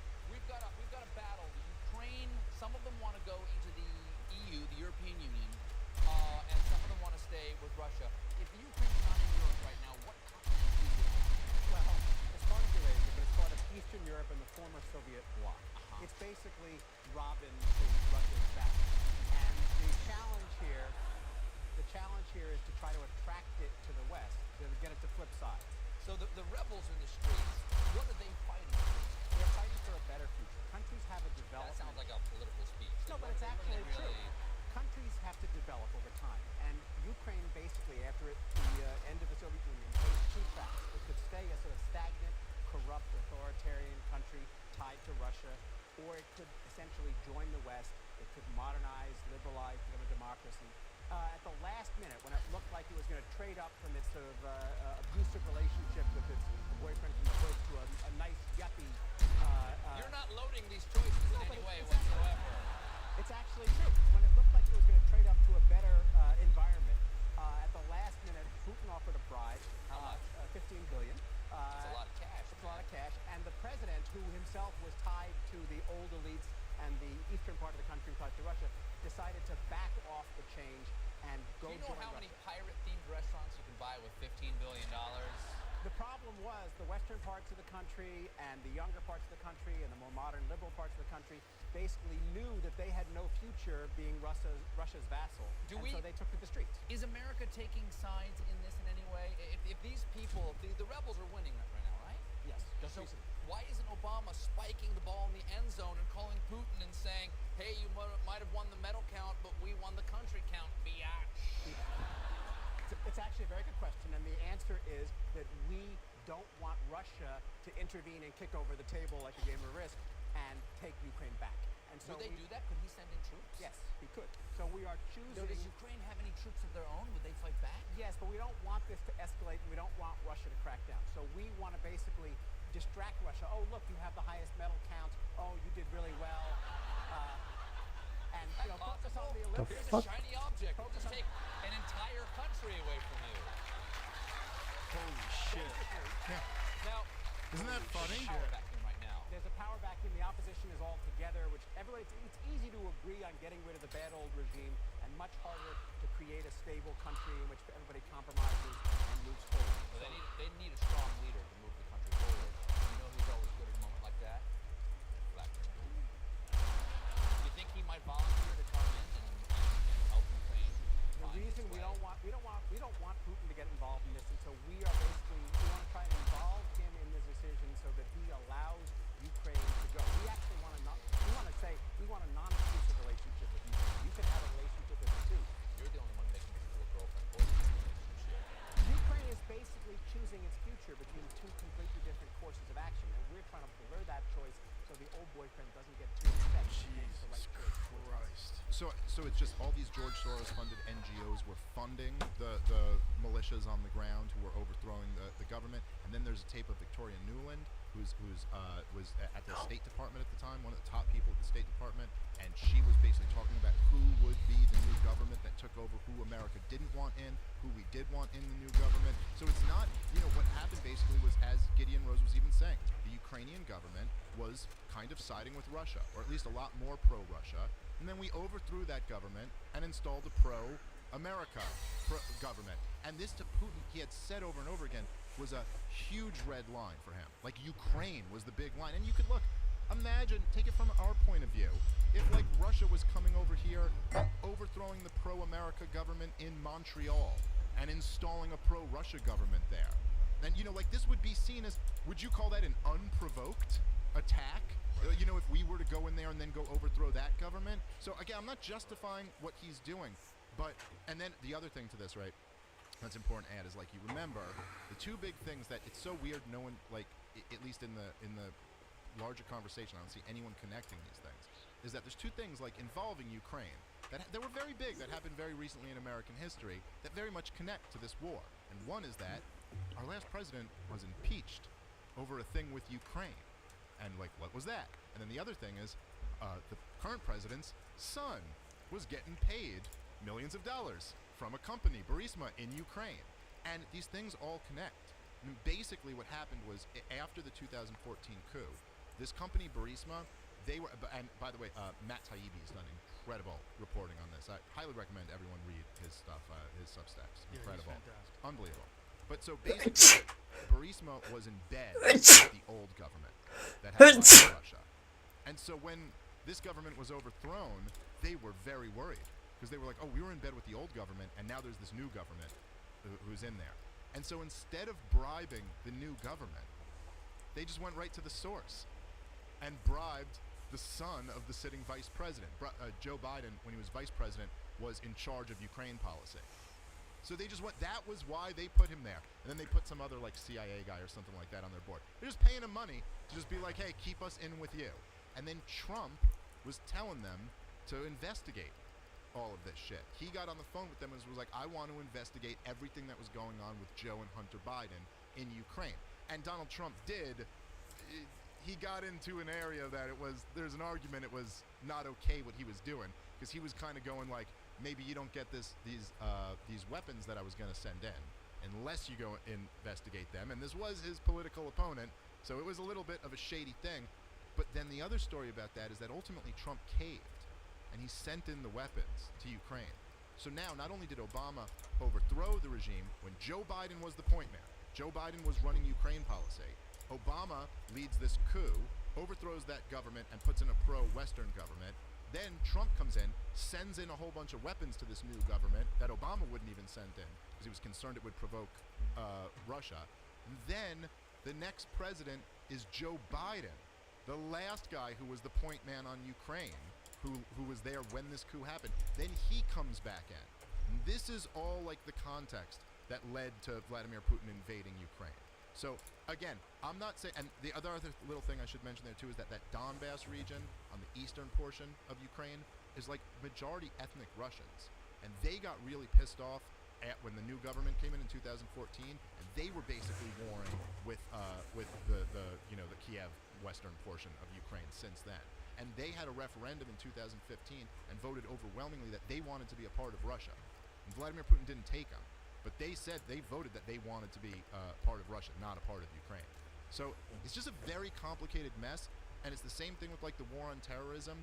If you're gonna tell this story of like what led to this, to understand where to go from here, the story has to include that America was intervening in the Middle East for decades before 9/11. The story can't just start at 9/11. You know what I mean? And so, I guess the biggest part is what I said before, that the concern of all of us should be just that there's no nuclear conflict between America and Russia, which seems like we're like dangerously close to.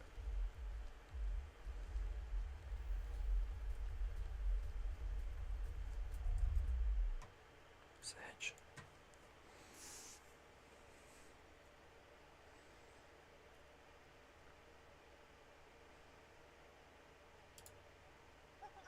The Joe Rogan Experience. And in another case, I saw it was a magpie, one of these birds known for how smart it is. There was a full, half-liter,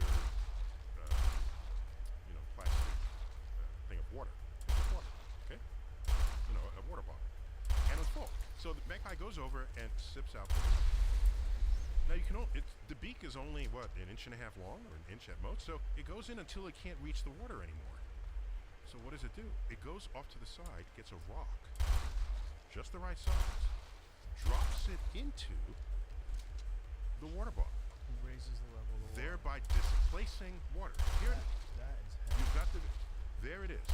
And so it comes and it goes back. It gets another stone, drops it in, and every time it drops it in, the water level rises and it can drink more water. And it keeps doing this. That's pretty amazing. Okay? And so every time we study animals, they're smarter than we ever thought they were. So maybe for our own ego, we kept building ourselves up, saying how separate and distinct we are as humans in the animal kingdom, when maybe we're not as separate and distinct as we think we are. So, now what's my broader point there that I was making? I just distracted Something myself. about UFOs. Yeah, I know. I was trying to get back to UFOs on that. The fact that we have high resolution cameras in our pocket, we take videos of things that are very unusual. Exactly. So here's video of a magpie doing Bernoulli experiments on a water bottle. Who would have known that even happened, right? Right. Okay. You can't bring the bird into a lab and maybe you could, but I don't know that anyone did. All right. Here's my point. In the 1960s and 70s, there were many reports of abductions. People said, police came to me. They brought me in, and then they released me. Do you have any footage? No, they took my camera. Or no, they zapped my film, and now there's no image on film. But there are countless stories. Well, now you can stream live from your camera anything that's going on in front of you. So if the aliens come and they want to abduct you, stream it. That would be instantly viral. Oh my gosh. You know, the stuff that goes viral is much less than that. A kitten that jumps to the table and falls, that goes viral? You don't think video footage of an alien is not going to go viral instantly? But there's none. So I'm just saying, I'm thinking if we were being visited, somebody would have some good footage. If we were being visited, I'm thinking maybe Google satellite images would catch spaceships that are not airplanes moving on our surface. If we were being visited, I'm thinking we'd have something better than fuzzy monochromatic video of objects that apparently reveal themselves only to Navy pilots, right? So one of the reasons is most of these sightings actually occur far offshore in the ocean, and the speculation is this is one of the ways. No, obviously, nice and tight. do your thing. This is one of the ways that they monitor us. The best way to do it is to do it where they're hold their base where no one is around, which is the ocean. No, that's So not true. they go in the ocean, they pop up, and they fly out. We don't have such a Yeah, What nobody was it? lives on the ocean. Yes, that's correct. In the But ocean. it lives down undersea. This is what the speculation Oh, okay, is. it lives down That's undersea. why these transmedium devices have been, Okay.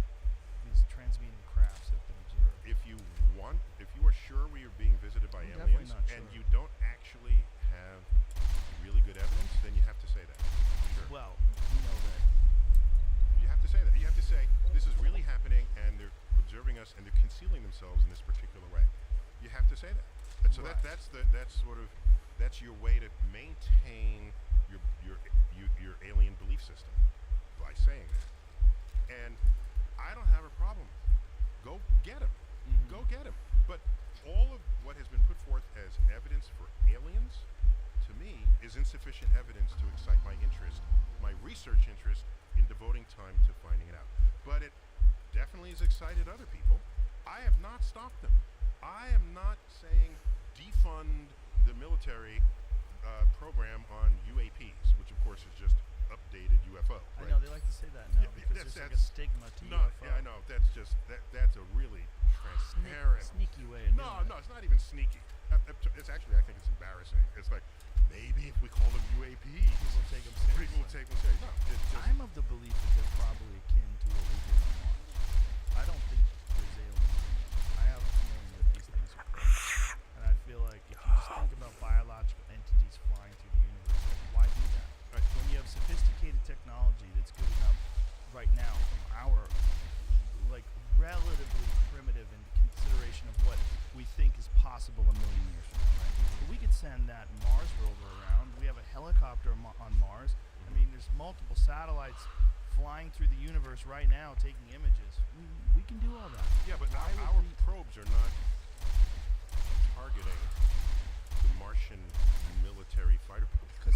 Russian military.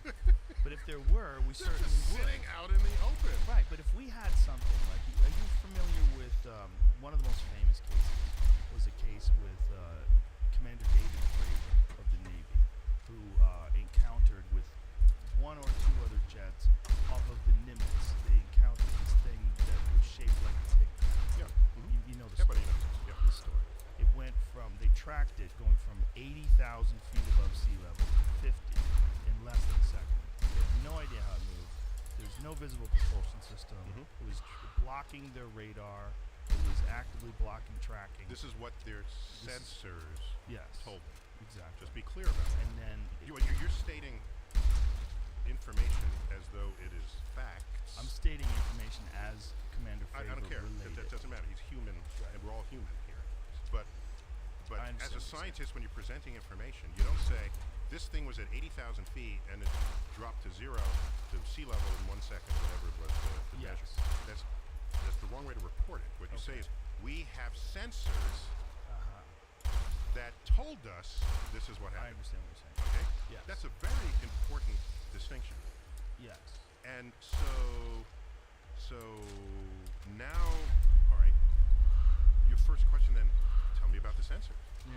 Okay, are they double checked? Are they, and so, but if you're just going to say there's this craft at 80,000, then everyone is thinking about a craft, and no one is thinking about the sensor. They actually saw it with their eyes too. This is something that they actually. You got. can't see something at 80,000 feet. No, the actual visual on the craft. Okay. They didn't see it at 80,000 feet, but this craft, it's not just something that was tracked with equipment. Got it, but they didn't see it at 80,000 feet. Right. That's my point. So, by the way, this level of attention I'm giving to the detail and the reporting of information, we do that with fellow scientists for much less Oh, for sure. than if we're being visited by intelligent aliens from another planet. Go visit it. Go to a scientific conference and watch the level of scrutiny we put on other people's work. If they have a sensor that has a new result, we'll say, did you calibrate the sensor? How long has the sensor been in use? I'll give you an example. Here's an example. Okay? Remember Planet X? Yes. The search for Planet X. Nibiru. That was one, there were several incarnations of Planet X. Right. That was among them. Okay? That was I'm most talking about, wacky. I'm talking about 100 years ago Planet X. Okay? Yes. Oh, 100 years ago? Well, we were there's several talking Planet X's, right? So, Uranus was moving weirdly, nobody understood. Maybe there's a planet beyond it whose gravity we have yet to reckon in our equations. Oh, boom! We discover Neptune. Wait a minute, Neptune is moving a little unfamiliar. about? Yeah, dropped it from the break it was gonna case on. So, I got the 12, and yeah, I can still do this. Yeah, I get it. Last time you were here, you had a broken case. You had a broken back. Remember? So, why are you distracting me? Sorry. I was like on a roll, and Neptune. Neptune. So Neptune. Gravity. We're looking at Neptune's orbit, and it's not following Newton's laws. And this is odd. Well, we've been down that road before. Uranus didn't follow Newton's laws. We proposed another planet, and we found it. So Neptune's not following all the laws of gravity that from all the other planets in the sun. There must be another planet out there, a planet X. Let's look for it. Is that Bode's law? Bode's law is a fitting function that gets you. It got a little more attention than it deserved. It's just that planets, every next planet is about twice as far away from the sun as the previous one. So you just make a quick equation out of that. And Oh, that's it? But it doesn't work for Mercury, and it didn't work for Pluto. And I thought it was based on the mass of the planet. no, not at all. The mass has nothing to do with Nothing to do with it? And it predicted the asteroid belt, but the asteroid belt, there's no planet there. Right. Okay, and if you glue together all the pieces of the asteroid belt, you get something like 5% the mass of the moon. So yeah, it gave us the location of the asteroid belt, but that's not the planet. So Bode's law, it's fun to play with, but there are limits to how far you can declare its relevance to the actual universe. So we're out here at Neptune, and so I said maybe there's a planet X. Everybody started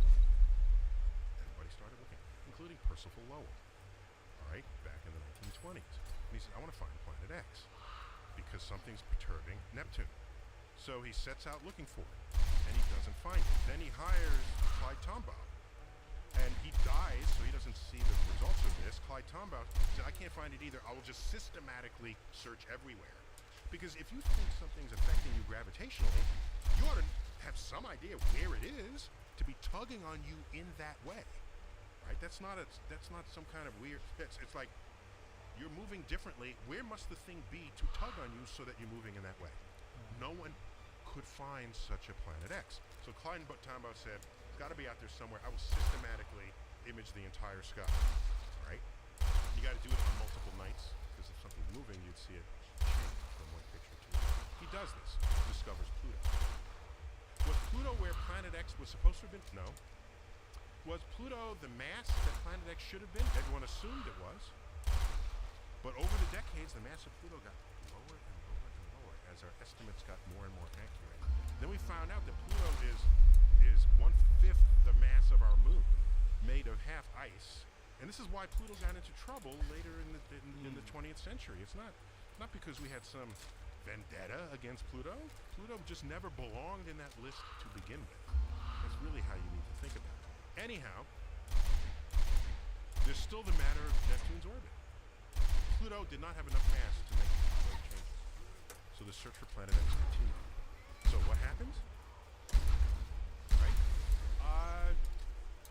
1993. A colleague of mine named Miles Standish. Okay? He's probably related to the Miles Standish on the Mayflower. He is an astrophysicist, looked at all of the data people were using to say Neptune's orbit was crooked. Looked at all the data. Then he found out that at one particular observatory, was it the gearbox or the timing mechanism, had just been cleaned or swapped out. Or there was some, because in the observing log, you write down everything. You just don't know.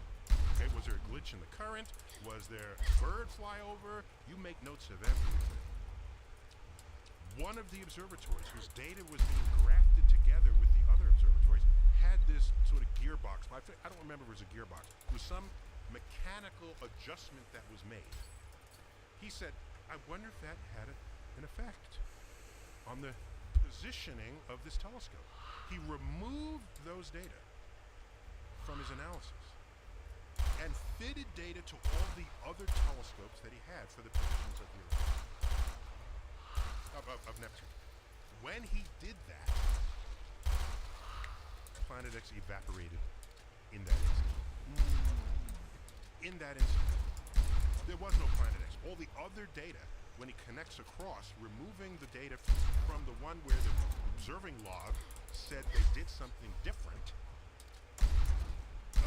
Neptune fell right onto Newton's laws. And so since 1993, there is no Planet X. And Pluto, and were it not for that, we probably would have been a long time before we discovered Pluto, because no one would have looked for it. They found another, like, Let me just finish the lesson there. Okay. The lesson there is you have information that you think is correct from your sensors. This was an observatory, a fine observatory. And you're going to say, this observatory says Neptune is misbehaving. But then you learned there was something wrong with the data. You throw it out. So I'm trying to say this happens all the time in science. You have to be careful what you're analyzing before you declare that what the thing measures is true, and then realign all your resources to address what you think is true, when it might have just simply been a glitch, or multiple glitches, or anything. And we do this all the time in science. Catch new episodes of the Joe Rogan Experience for free only on Spotify. Watch back catalog JRE videos on Spotify, including clips. Easily, seamlessly switch between video and audio experience. On Spotify, you can listen to the JRE in the background while using other apps and can download episodes to save on data costs, all for free. Spotify is absolutely free. You don't have to have a premium account to watch new JRE episodes. You just need to search for the JRE on your Spotify app. Go to Spotify now to get this full episode of the Joe Rogan Experience.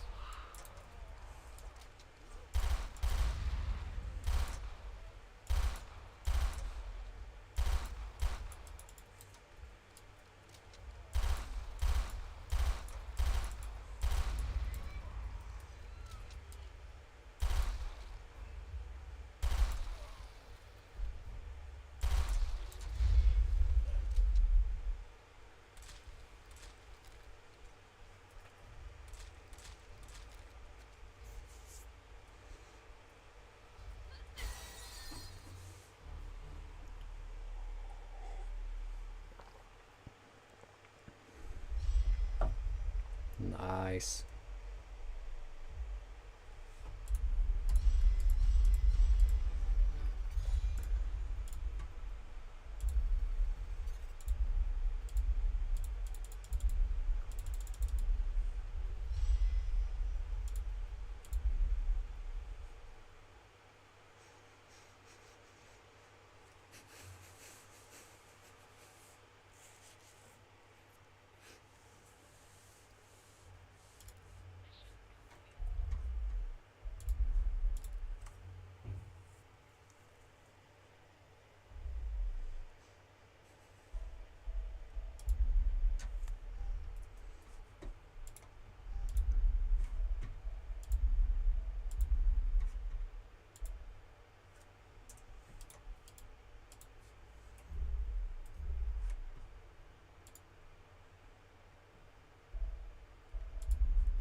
Hello. Joe. What's going on, man? Man. Good to see you. Thanks. I feel a little overdressed. Sorry about You this. look good. You know, Oh, look at that. a little bit of Starry Night there. Yeah, you're really into that, huh? Yeah, I got. Is that Yeah, that's what's on your phone? So as you well. remember? Yeah. Yes. Yeah, it's on the phone. Starry Night. You know what I like about Starry Night? It's not what Van Gogh saw that night. It's what he felt. How do you know what he felt? Because this is not a representation of reality. Oh, okay. And anything that deviates from reality is reality that has filtered through your senses. And I think art at its highest is exactly that. If this was an exact depiction of reality, it would be a photograph, and I don't need the artist. Okay. So even photographs that take you to a slightly other kind of dimension as you gaze upon them, it's more than what was actually going on at the time, and that's art taken to the craft of photography. That's why you like it? That's one of the reasons why. Plus, I think it was the very first painting where its title is the background. Think about that. This could have been called, in the full painting, obviously this is a snippet. town. Yeah. So there's a town there, there's a cypress tree, there's a church steeple. It could have been called Cypress Tree. It could have been called Sleepy Village. It could have been called Rolling Hills. But no, it's called Starry Night. And everything in front of it is just in the way. And how often do you paint something where the title is the background? That's my point. And in this particular case, the background is the universe. And so for me, this was a pivot point in art. And it's 1889, which is recent given the history of paintings and, that go all the way back. So, yeah, there it is. Is that your favorite painting ever? I have to say yes. It has to be. You Yeah. have a vest and a phone cover. If it's not, what are you doing? And I have 4 or 5 ties that have this painting on them in different ways. Yeah, so Well, put that I'm thing all up in. I'm all in. What's interesting is that the town is. Wait, have you seen Starry Night in Bacon? Somebody did. Dig it up on the screen. Bacon. Somebody did it in Bacon. It was just crazy. Oh God, how weird. Yeah, That's so weird. yeah. How weird. Go back to the original one, please. What's interesting about the original one is that the town is realistically depicted. The trees are recognizable as trees. If you ever saw a sky that looked like that, the end would be here. Yeah, exactly. Those Plus are that end times. swirling is Yeah. not What is wind and it's not clouds, because if it was clouds, you wouldn't see the stars. Right. The What is star- it? It's how he felt. That's all I can tell you. By the way, that is a real evening, so it's not even the evening, it's early morning.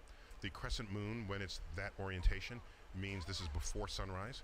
And that white object lower on the horizon, that's sort of glowy, that's very likely Venus, and that enables us to trace over what set of weeks this painting was actually painted. So it's kind of like forensic astronomy. Has if you will. anyone done an analysis of like where he must have been? Yeah, that's well known. Yeah, Yeah. He was in a real place. And so that He really didn't pull would this out be- of his ass, right? I mean, it was Right. he painted what he saw, folded into what he felt. Yeah, heavy. that's how art should be, I think. Yeah. Otherwise, what do you need artists for? Make cool shit. The cool stuff is something that they felt and it came out of them. Yeah. And Yeah. they feel stuff. Artists feel the natural world in ways different from the rest of us, and that's why they're artists. Do they, or do they just express it with? Oh, sorry. Yes, they More- not only more yes, we skill. all can feel it, but to be able to express it, that's a whole other talent. Right. Just to capture. And you know what I think about often? Why do we all know who Paul Revere is? Right? We it's a household name. Yet, is there any other war ever fought in the history of the world where a household name is the name of the person who told other people the enemy was coming? We can mention his name, but we can't list the generals that all fought in that war. Why? It's because a poem was written about him. And he had this mundane job, let me tell people the enemy is coming. And so the artist, in this case the poet, elevated the mundane to something that forces you to reckon it with your understanding of this world. What's Joyce Kilmer's most famous poem? It's about a tree. Dogs piss on trees. You drive by trees, you don't even know they're there. Yet a poem about a tree. I'll never see something as lovely as a tree. Oh my gosh. So the art forces you to pause and just reflect on things that you took for granted, things that became ordinary in your life, and they were elevated to they get beatified by the talents of artists. That's a word? Oh, beatify? You never did that No, word? that's a good one. Beatify, yeah, I'm using it loosely. It's the intermediate step between being an ordinary person and being a saint. The beatification of someone in the Catholic Church. I would have thought it's making something more beautiful. Maybe, okay, I don't, it could have I mean, similar I'm roots. guessing. Yeah, it could come from that. But to be beatified is the first steps en route to sainthood. Yeah. That's if I remember the word correctly. Here it goes. Oh, you Jimmy got it. Pulled it up. Definition: to make supremely happy, Christianity declared to have attained blessedness of heaven and authorized the title blessed, and limited public religious honor. She was beatified 6 years after her death. Yeah, so I think you can't become a saint unless you've previously been beatified. I think that's the rule. But I'm looking at the number one definition there, to make supremely happy. So that's interesting. Yeah, that moved ahead of it. Definition of beatified. Yeah. It's a weird So word. to beatify, wait, the verb was up there. You had on the screen. Roman Catholic Church. He beatified Juan Diego, an Indian believed to have a vision of a Virgin Mary. Synonyms: canonize, sanctify, hallow, consecrate. So I think if you take something ordinary and you subject it to the interpretation of an artist, it can be beatified and elevated on a level where it becomes a household recognition of its importance in this world. So Okay, my brother's an follow you. artist. My brother's an artist. So I What kind of art? have fine art, but also he paints and he teaches history of art. So I've had this sort of baptism my whole life, being exposed to him. I'm the sibling scientist, but they have an artist in the family. Everyone should have an artist in the family. I've got an uncle. And of course, the whole STEAM movement, science, technology, engineering, and math.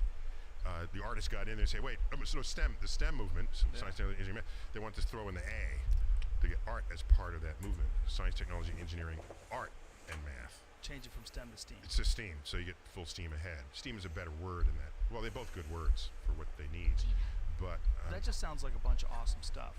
Like it does, and yeah. Why not throw in comedy and building houses? You know, it seems like you're getting it's like the LBGTQAI. Like things get really squirrely when you start adding more letters. Yeah, you can add letters, but if it doesn't spell anything, then the memorization has to kick in. But STEAM, you don't have to memorize that. It's already there for you. Right. Yeah, so it's cleverly conceived. I think the abbreviation was its tacit recognition that these are elements in society that advance civilization and grow the economy, actually. So, in fact, there's hardly any growth economy in the world that isn't growing because it has been for not having been touched by science or technology. Everything. Just think about it. So if you're around running, you don't have them on your show, but if you're running around saying, I don't like science, science is bad, science is evil, okay, well then you will die in poverty if you elect officials who believe that as well. Who the fuck thinks that science is bad in 2019? And how do they express this? Do they express it through science? Okay, so You know what I'm saying? Like, are they saying it online? I have a book coming out in a month called Letters from an Astrophysicist. Okay, yeah, it's not out yet. But I've got it. It's not. How did you get a copy? But I don't even have my copy yet. But I got okay, what I'm saying in there, there's a whole chapter on just angry people who don't like anything, including science. And one of them, it's a riff. He just says, I hate that science, and that science is bringing some of the worst things that's ever happened to humanity, and pollution, and this. It goes on and on and on and on and on. And so I reply. There's letters from an astrophysicist, and I reply as calmly and as rationally as possible when you get attacked that way. But what I'm saying is, not everyone embraces everything that science does. And some will cherry pick it. You have the science deniers for global warming. You have science deniers with vaccines. You have science deniers with GMOs. There's all manner of science denying going on in modern society. And we in a free society, what are you going to do, right? The people can think what they want, but if thinking what they want influences policy, which then affects everybody, then your science denial has consequences to the economic health of the nation. And by the way, it's not only economics, it's the economic health, it's your physical health, because medicine flows through advances in science, as well as our security. Well, there's people that deny some aspects of science while conveniently using other. That's where it gets weird, right? You're driving a car that's relying on GPS. You're using a phone to complain about the global warming hoax. Correct. One of my more sort of popular tweets was, you remember when we had the photo of the black hole from a distant galaxy, and it was banner headlines, maybe a year ago, less than a year ago, banner headlines, and first photo ever of a black hole, and it was an astounding engineering achievement to accomplish that. It was multiple telescopes all around the world pooling the data to get it right, and it was one of the greatest collaborative efforts we've ever undertaken in my field of astrophysics. Okay. And everybody was loving the results. So all I tweeted was, scientists report first photo of a black hole. Public. Ooh. Scientists report humans are warming the Earth.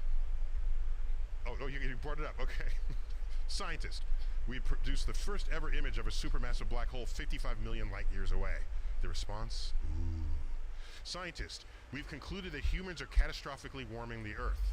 Response. That conflicts with what I want to be true, so it must be false. Well, that is the cherry picking of science. It is the cherry picking of science, but the global warming thing is very much connected to a certain type of ideology. A certain type of person who thinks of themselves. It doesn't matter to me. No nonsense person. What I'm saying, yes, it does matter. What I'm trying to say is that is a demographic that has cherry picked science to deny human-caused global warming. There are other demographics that have cherry-picked other science to deny other things. And it's not all located in one political spectrum. I mean, one political branch. Right. So you tend to find liberal folk complaining that the conservatives who have embraced no global warming platform are denying science, and they need science on their side. And many of those same people are rubbing crystals together to be healed by the crystal energy, or they're denying vaccines, thinking that they're somehow bad for you. And so all of this requires some or total rejection of mainstream science. And we're living in that world now. And I don't know, I don't think it'll stop the progress of civilization, but it can certainly slow it down and occasionally stall it. Well, that is certainly a problem, but how big of a problem is it? Like, how many people are really in denial of science in 2019? And it's got to be, for me, in a free country, that's not what matters. What matters is, in a free country, that you elect officials who are not. Officials? Yes, you elect people who are scientifically literate. Yes. They don't have to be scientists. And if they're not scientifically literate, they should be self-aware of that, and then listen to people who are. Right. So don't you think what they're doing though is they're doing what their constituents would like them to do? That's why I don't beat politicians over the head. Ever. I don't do that. We're a republic, we're a democracy. Whatever they believe, if they think Earth is 6,000 years old and they got elected, it's because the people who elected them believe Earth is 6,000 years old. Or because they're willing to let that one go because they believe in their policies. Possibly. That's a good point, because you have a portfolio of thoughts and beliefs. Or because he's such a profound Christian. I mean, he's so profoundly Christian that he just wants the literal definition of the Bible. There are plenty of Christians who are connected to science that don't, including the Pope, by the way. Can you get more Christian than the Pope? All right. Yeah, he believes in science now. This new Pope is pretty interesting. Yeah, if you read his encyclical from a couple of years ago, it's a scientifically literate document. Yeah. And no, so it's not, he's still religious, right? So Jesus still rose from the dead, and there were still miracles and all the rest of that in the New Testament. So he's not in denial of that. But given that, he is saying, oh my gosh, here's something we, the religious community and scientists, can partner behind, and that is we want to save life on Earth. And so we have to be better shepherds of what is going on this Earth, and one of them is we don't want to flood low-lying countries in the South Pacific, where the average sea level is 10 feet above sea level, or whatever it is. You're going to lose these countries if you keep melting our Ice caps. not the ice caps, because that would include a north, and there's no land in the north. So the glacier ice, that's land-based ice, right? Because any ice that's in the water floating, that can melt and it's not going to change the water level. So it's why you can do this experiment. It's really cool. Fill up your glass, put a few cubes of ice in a glass of water. Fill the glass up as much as you possibly can without spilling it. And the ice is bobbing above that level, okay? Because ice is about 10% buoyant on that. About 10% of an ice cube will be lifted above. This is the iceberg equation, right? All right, that's the tip of the iceberg. Well, you see 10% above and 90% is not visible to you. This is, by the way, I don't want to get to too many off ramps here, but that's one of the things that they did right in Titanic. Okay, if you look at the earliest Titanic movie that was in black and white, they see this huge iceberg on the horizon, and then they can't swear away from it because oh my gosh, it doesn't have no. The iceberg that cuts the bottom of your boat is a little bit of ice sticking out above the water because 90% of it is underwater, and that's where the damage occurs. And in the James Cameron Titanic, the iceberg that they hit above water looks like a little chunk of ice. And, oh, that couldn't hurt anything. All the damage was underwater. Anyhow, so back to this. So do this experiment and then let the glass sit there and let the ice melt. And the water level will stay the same. Because when ice melts, it takes up lower volume than it was when it became ice. And that's why pipes break. I thought pipes break just because the water expands. Yeah, I just described that in the opposite direction. Oh, so because as it freezes it, but I didn't know it gets larger. That's what expansion means. What's with your vocabulary here, right? No, but I'm saying like. No, right. So your ice cube is sitting 10%.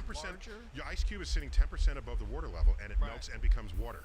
The water takes up 90% of the volume of the ice. Right. So that just melts back into the water, and it doesn't overflow, even though it was sticking above the water line when you had the glass. So now let's do the opposite. Okay. There's water in the pipes. Right. Oh, can I tell you something that might blow your mind?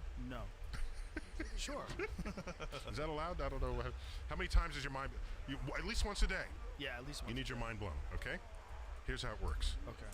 So let's put water in the pipes, okay? And then the temperature drops. Now, pipes have a certain strength. Right. Copper pipes, you know, they're rigid, okay? I grew up around breaking pipes. Okay, so now watch. Massachusetts. So the water's in there. And now the temperature begins to drop, okay? The water wants to turn to ice, but it can't because the pipe is containing it. So it just sits there, okay, at 32 degrees as water, even though the temperature outside is dropping below 32 degrees, okay? And it still sits there, gets to 30 degrees, 29. The pipe is squeezing the attempt of this water to become ice. And the act of squeezing it prevents the temperature from dropping, okay? And as the temperature drops, depending on how strong the pipe is, and the temperature gradient across it, as the outside temperature continues, it gets to now 25 degrees. The pipe is still holding on to the liquid water, and it's still 32 degrees inside there, and it holds on to, and it keeps happening. It keeps happening. You get a point where the pipe can no longer contain the water, and the water freezes spontaneously. It just goes right down to that temperature, and the pipe is helpless in the face of this. So the point is, the stronger the pipe is, the lower the temperature has to be outside for the freezing water to break it. So theoretically, if you had a pipe that was made of a stronger material than copper, you can get even lower than that. You can get an even lower temperature. How low can you get? Because when things freeze, they have to expand. So what? No, only when water freezes. Why does water expand when it's a remarkable fact about water that is shared by very few other ingredients. Most things, when they cool, they shrink, as all men know. Oh, Harry. So most materials, because things cooler, the vibrating molecules slow down and they take up less space. Water is the opposite of that as it passes down through. So I'm going to describe to you an extraordinary fact about water and why we're alive today. Okay? So watch. Let's take a lake that has fish in it. Okay? Temperature drops outside. And the lake slowly begins to get cooler because there's a time lag between the air temperature and the waters. That's why the first freeze, the lake is still there. It's got to be cold longer. All right, so what happens? The water gets cold on the surface. Okay? And it begins to... Okay, the water gets cold on the surface and it begins to shrink. So that water falls, it shrinks. That makes it denser, it falls to the bottom. Fine. It does that down to about 4 degrees Celsius. As it goes from 4 degrees Celsius to 0 degrees Celsius, the freezing point, it begins to expand and become less dense than the water. So now, as the water wants to actually freeze, it stays on top. When it does freeze, you freeze the top surface of the lake. Well, how about the water below it? It's insulated from the dropping air temperature, and the fish don't die. Imagine if ice were denser than water. What would happen? You'd freeze the top layer, it would sink. The bottom is frozen. Freeze the next layer, it sinks. And fish would be systematically forced to swim in shallower and shallower waters until they were all freeze-dried on the top surface of the lake. And all fishes would be dead every winter in every lake. I think it's fish. What? I think you're supposed to say fishes. Fishes is a double plural. You can do that? Yeah. You never all heard fish fishes? would be dead? You never like heard? all deer? Would you say all deers? Well, because generally it's one. If you had multiple kinds of deer, yeah. Oh, so if you had like Sitka Yeah, deer. but it's rare that they're all in the same place. You generally have one kind of deer in one place. But if the ocean has many kind of fish in the same place. Oh, yeah, that's interesting. So you'd say fishes. Fishes because it's a double plural. Kinds. It's different kinds of plural fish. Oh. Yeah. Double blow my mind. No, you didn't know. You didn't know that. Do it again. Oh no. Didn't know. No I never fishes. thought about it that way. The many fishes in the. Oh yeah. Yeah. So sorry. Fishes in the sea. Yeah. So. Multiple plurals of different How kinds cold of does it fish. have to get where ocean water freezes? Because that's well, it's salt. It's salt water. Do you have the word What are you fishes pulling up up, there? James? Some What weird is this? anomaly that happened where there was too little oxygen in the water, and somehow the frozen fish got pushed out in a wall of ice in South Dakota a couple years ago. Whoa. So there's too little oxygen. I don't know. I can't explain that. I don't know what happened there. If you look at the green in the water, most likely it's algae. So that happens with certain lakes that get polluted with certain types of algae. Right, you can kill the lake by doing that. You can kill the lake, and well, you get it in the ocean too. You get these zones. But I don't see how you get frozen fish though. That's incredible. But scroll. Stop. Go back up. Yeah. Scroll down so you can read it. Fish frozen in a wall of ice in South Dakota's Lake Andes National Wildlife Refuge. That's incredible, man. Is that a video, Jamie? Yeah. I think it's just a picture. I don't know how they froze because they can just swim to where it's not frozen. So I'd have to do more homework on that one to see what caused that. Wow. Yeah, so my point is, because of this property of water, that ice floats, it insulates the bottom layers of the lake, and fish can survive over the winter. That's because how of igloos this. work too, right? Insulated, so you can inside you get like a nice little warm spot. Yeah, sure. Yeah. I mean, if you put a barrier between you and the changing elements outside, that's basically an insulating layer. Have you ever gone ice fishing? No, I never. It's a good way I'm a to New get York away from City your wife. person. Well, they have them in New York City. People go ice fishing, I'm sure, in Central Wait, do Park. women go ice fishing to get away from their husbands? They do. Yeah, Some okay. of them do. Well, It's a they're- joke. It's like, why do people go? You know, Okay. but ice fishing is particularly weird because you have to continually scoop out the ice and maybe even drill again. Right. So that works because frozen water is less dense than non-frozen water, and it's one of the rare ingredients for which that's so. And it's likely there would be no life on land or anywhere on Earth if that were the case, if the opposite of that were the case. So water is a very special ingredient to life on Earth. It's cited by many religious folks as saying, see, Earth is sacred for these. It's in the list of special ingredients for what make Earth habitable for life. That is a really strange thing, though, that if you can contain it somehow in an incredibly strong pipe, Yes. that it won't freeze. Yes, it won't freeze. What is the temperature variant, though? Like, is there a number? Well, that's where why it doesn't matter? that's why pipes don't freeze when it just hits 30 degrees outside. That's Right. not when you hear it. Right. It freezes when it gets really low. And When they crack. yeah, and then it'll break the copper like it's paper. It'll Now- tear it like it's not. Now, on the flip side of that, try this at home. Take an ice cube that's like at 30 degrees. Okay? How would you measure that? Pull out an ice cube, and just because they'll be at near 0 Fahrenheit if you have a good freezer, just pull it out and leave it on the counter. Put it on a wooden cutting board, okay? And just let it sit there for like 10 minutes, and its temperature will come up. There'll be a point where it hasn't melted yet, but you can take it and squeeze the ice cube, and you can force it to melt by squeezing it. Because you're forcing it into a smaller volume that it currently contains. And the only way you can accomplish that is if the ice turns to water. Then it will occupy a smaller volume. So the act of squeezing ice can actually melt it. So if you had some sort of a pipe that could physically constrict, like something that had threads in it that could wind down to a smaller size, you could stick a cylinder of ice in it, and you could slowly crank it down. Yes. It would melt. Yes, you can melt. If you had some machine that squeezed ice, and the colder the ice is, the harder, the harder it would be for you to squeeze it to accomplish that. So it's sort of fun with ice. In fact, you know what else you can do? This is a harder experiment to do. If you take a mesh, like a screen mesh, it has to be sort of wider openings than a screen door would. So what would this be? Like a fence, like a chain link fence. And hold it horizontally and get a big block of ice and just place it on top. A block of ice that's heavy. What'll happen is the weight of the ice will melt the ice in the contact points of the chain itself because it's feeling that pressure to squeeze it into a smaller volume. But by the time it melts, the ice has now passed through the grate and it will refreeze on the other side. So you can actually pass a block of ice through a chain link fence vertically just by pushing it. Yeah, it's pretty cool. It's a slow experiment, but it's real. How long?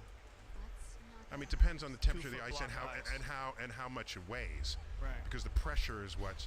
This is why you can ice skate. Why can you skate on ice? Because the edge of the blade is very high pressure on the ice, and it's melting a bead of water. And you're actually gliding on water when you're skating. You're not skating on slippery ice. Really? Yes.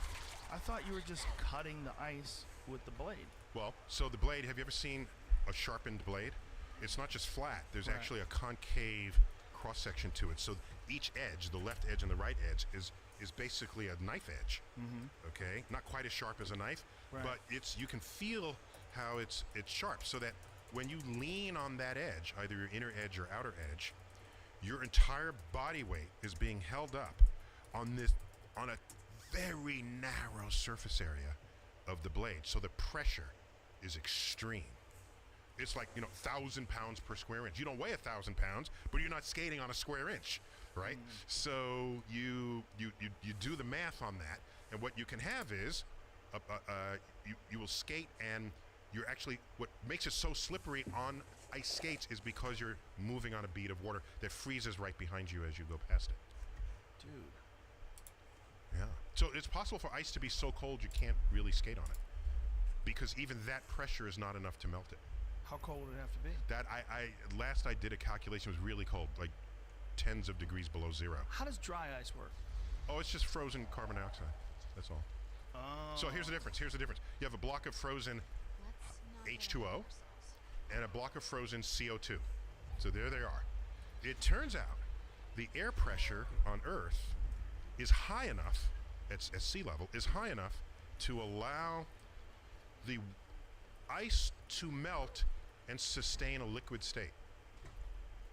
Okay? The CO2, under air pressure, normal air pressure, it wants to melt, but it can't sustain a liquid, and it goes straight to gas. If we had much higher air pressure, you could have CO2 melt and have liquid CO2. So now watch what happens. So can I blow your mind again? This is really good stuff, okay? It's good like physical chemistry. So here you go. So watch what happens. So what happens if I reduce the air pressure? Okay? Well, the transition from ice to water is still the same. It's not affected, but the boiling point is affected. As you know, cooking times have to be adjusted on mountaintops, because when you boil water, it's not 212 degrees. Depending on the height of the mountain, there's less air pressing down that's preventing it from boiling, okay? The boiling point is not some absolute fact about the water. It has to do with what the air pressure is sitting above it. If you have extremely high air pressure, water has to go to a much higher temperature before it boils. So the boiling point of water that's reported in all textbooks is at sea level, at 1 atmospheric pressure. That's how you get 212 degrees. If you start reducing the atmospheric pressure, it's 210 degrees, 205 degrees, 200 degrees, 190 degrees, 180 degrees. 180 degrees? Oh! Yes, and so that's not as hot as 212 degrees, so you got to cook the food longer. All cooking times are increased for this reason. So now watch, I'm not done with you. Let's keep reducing the air pressure. Okay? Theoretical? Or Well, like possible on no. Earth? No, Like Himalayas? yeah, but or take it up. You can ascend in some kind of copter or some kind of device, or air balloon, or whatever. But I'm saying you can do this experiment in a laboratory. Okay. Okay. You keep reducing the air pressure. Boiling point keeps dropping. It's 170 degrees, 150, 120, 100 degrees Fahrenheit. Damn it. 80 degrees Fahrenheit. 50 degrees Fahrenheit. 40 degrees Fahrenheit. 32 degrees Fahrenheit. Holy shit. What happens? The ice melts and becomes water.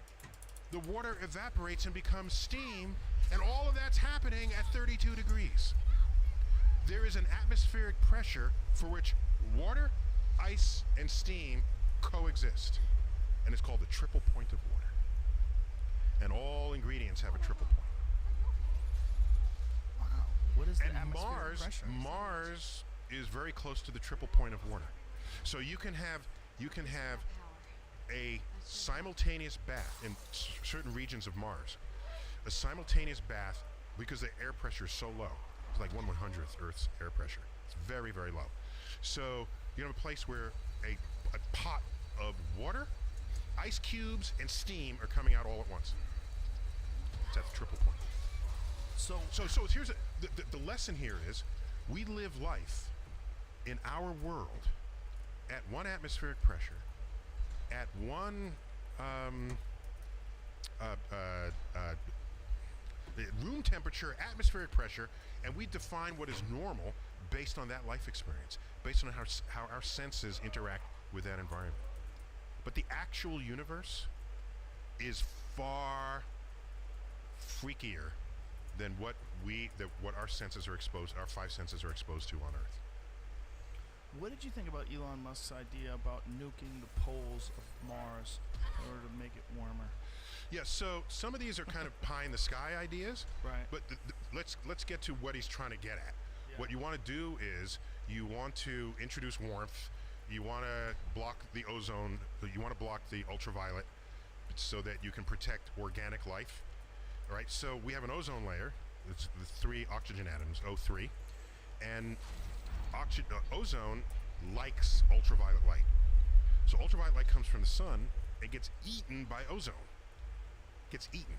And when you do that, the ultraviolet light doesn't make it to Earth's surface. So even though they say, oh, wear sunscreen and sunblock 45, yes, that's for the 1% of the ultraviolet that gets through the atmosphere. If you're above the atmosphere, you are fried. So, because ultraviolet is highly hostile to organic molecules and what we're made of as life. So, you want to protect, you want to give life a chance. So, you want to not only heat Mars, you want to find a way to block the ultraviolet light coming from the sun. So, you need some mechanism, if not ozone, or just live underground, for example. Okay? And so I don't think we should think of the idea as a literal thing, but just it's a general principle of what you want to accomplish on Mars in doing so. So you want to warm it, you want to protect what could be the future of biochemistry, and then you seed it, and then you wait. You don't want to wait too long. You want to sort of speed it up if you could, and then you terraform Mars. SpaceX has, I visited him a couple of times. He's got a mug you can buy there. Then it has Mars on it, okay? And then you put hot liquid in it, and Mars turns to an arable blue-green marble. So yeah, it's very good. And it doesn't tell you that when you say, oh, I got a Mars mug, you know? And you show it off, and oh my gosh, when did that happen? There's an Earth mug, but it doesn't look like Earth. There's a lot of people that go on. Oh, high also, altitude we camping. think there's a lot of water that was once on Mars, which is a certainty. We think it's just sitting below in a permafrost. So you wouldn't have to bring water to Mars. By the way, in the really distant future, you can just redirect a comet and get all the water you need. But How far distant is that? the comet's everywhere, dude. We're in a Right. shooting gallery. Yeah, that's not what I asked. Oh, How wha- oh. far away do you think it is before we could redirect? How far one? away in time? Yes. Okay, sorry.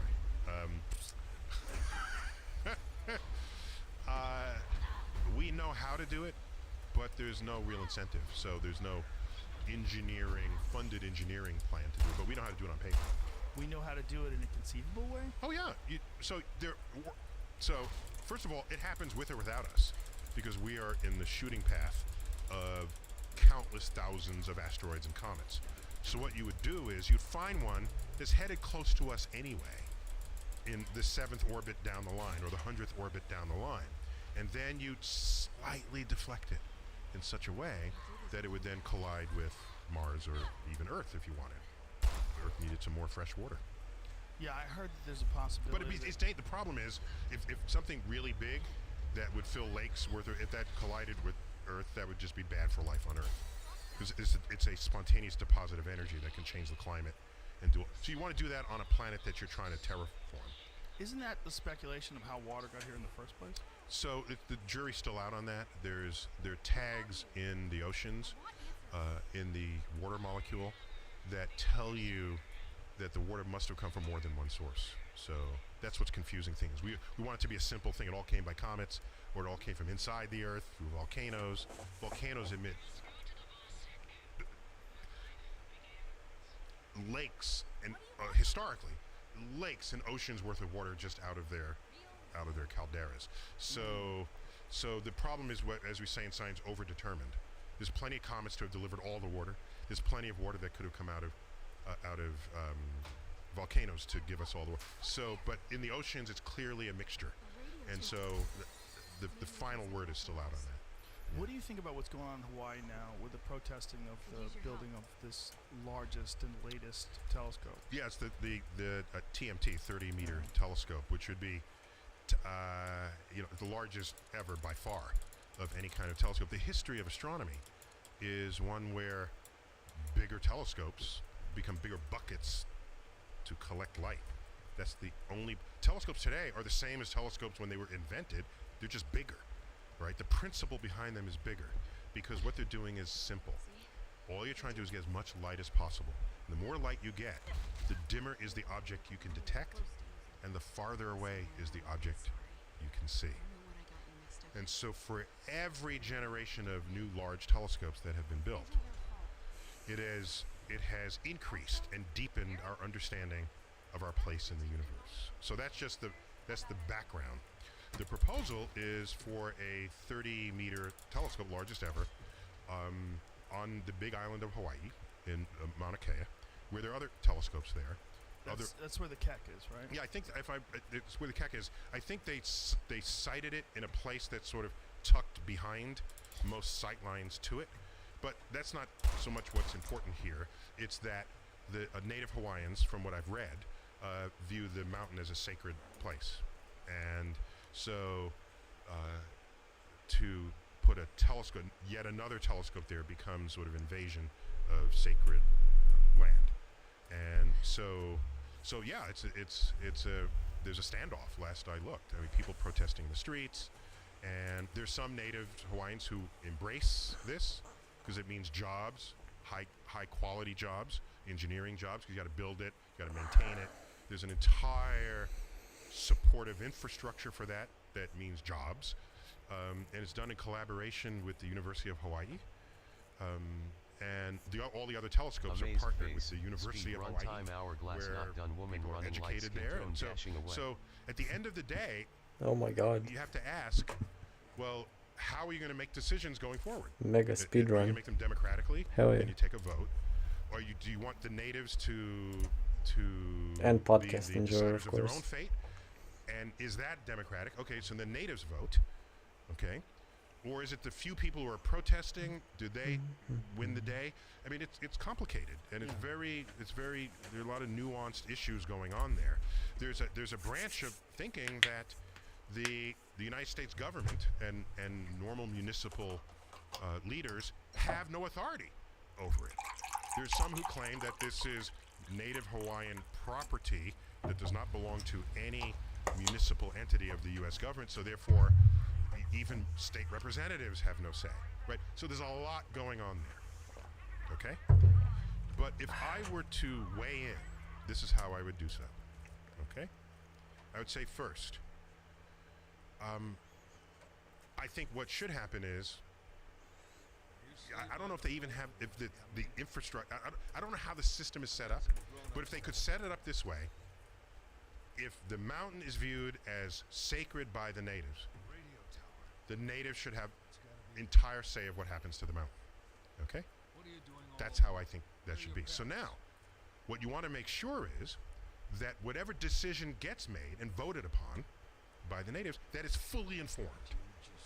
You don't want to vote being misinformed or underinformed in any election, let alone whether you're voting for a telescope on your sacred mountain, okay? Otherwise, you're voting out of nowhere, right? You're influencing your future based on partial information, and decisions based on partial information are bad decisions no matter what. Okay, so I would say hold a vote with the natives and make sure everybody's fully informed. And here's a bit of information I just want to add to the information. Okay? You know what we do as astrophysicists. We study the universe. Rather passively at that. We sit there at the end of a telescope and wait for light to reach us. It's not a petri dish where we stir it or heat it or freeze it or crack it, or we're just kind of there, communing with the cosmos. What the fuck? My PhD thesis was significantly fed by data that I obtained from mountaintops at telescopes. I got my data from mountains in Chile, Cerro Tololo, and it employed all the local people. That's another telescope. So there's all these telescopes that all have specific access points to the universe. They're not all asking the same questions. Right. And so it's the collection of all the data that gives us the complete understanding, what we think is a complete understanding of the universe. Huh? So what we do is try to understand our place in the universe. And all I'm going to say is that if you have power over what happens on that mountain, and it's sacred to you, because whatever that is, Fuck. it is something important to you and your sense of your understanding of your place in this world. That would be spiritual significance. I can tell you that what we learn as astrophysicists from those mountaintops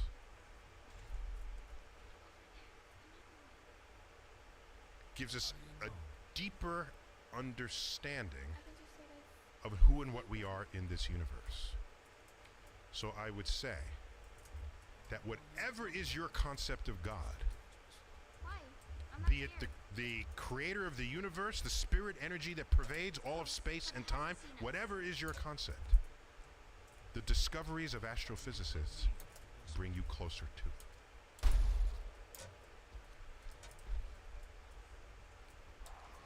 I get your perspective. Let me be the opposing view.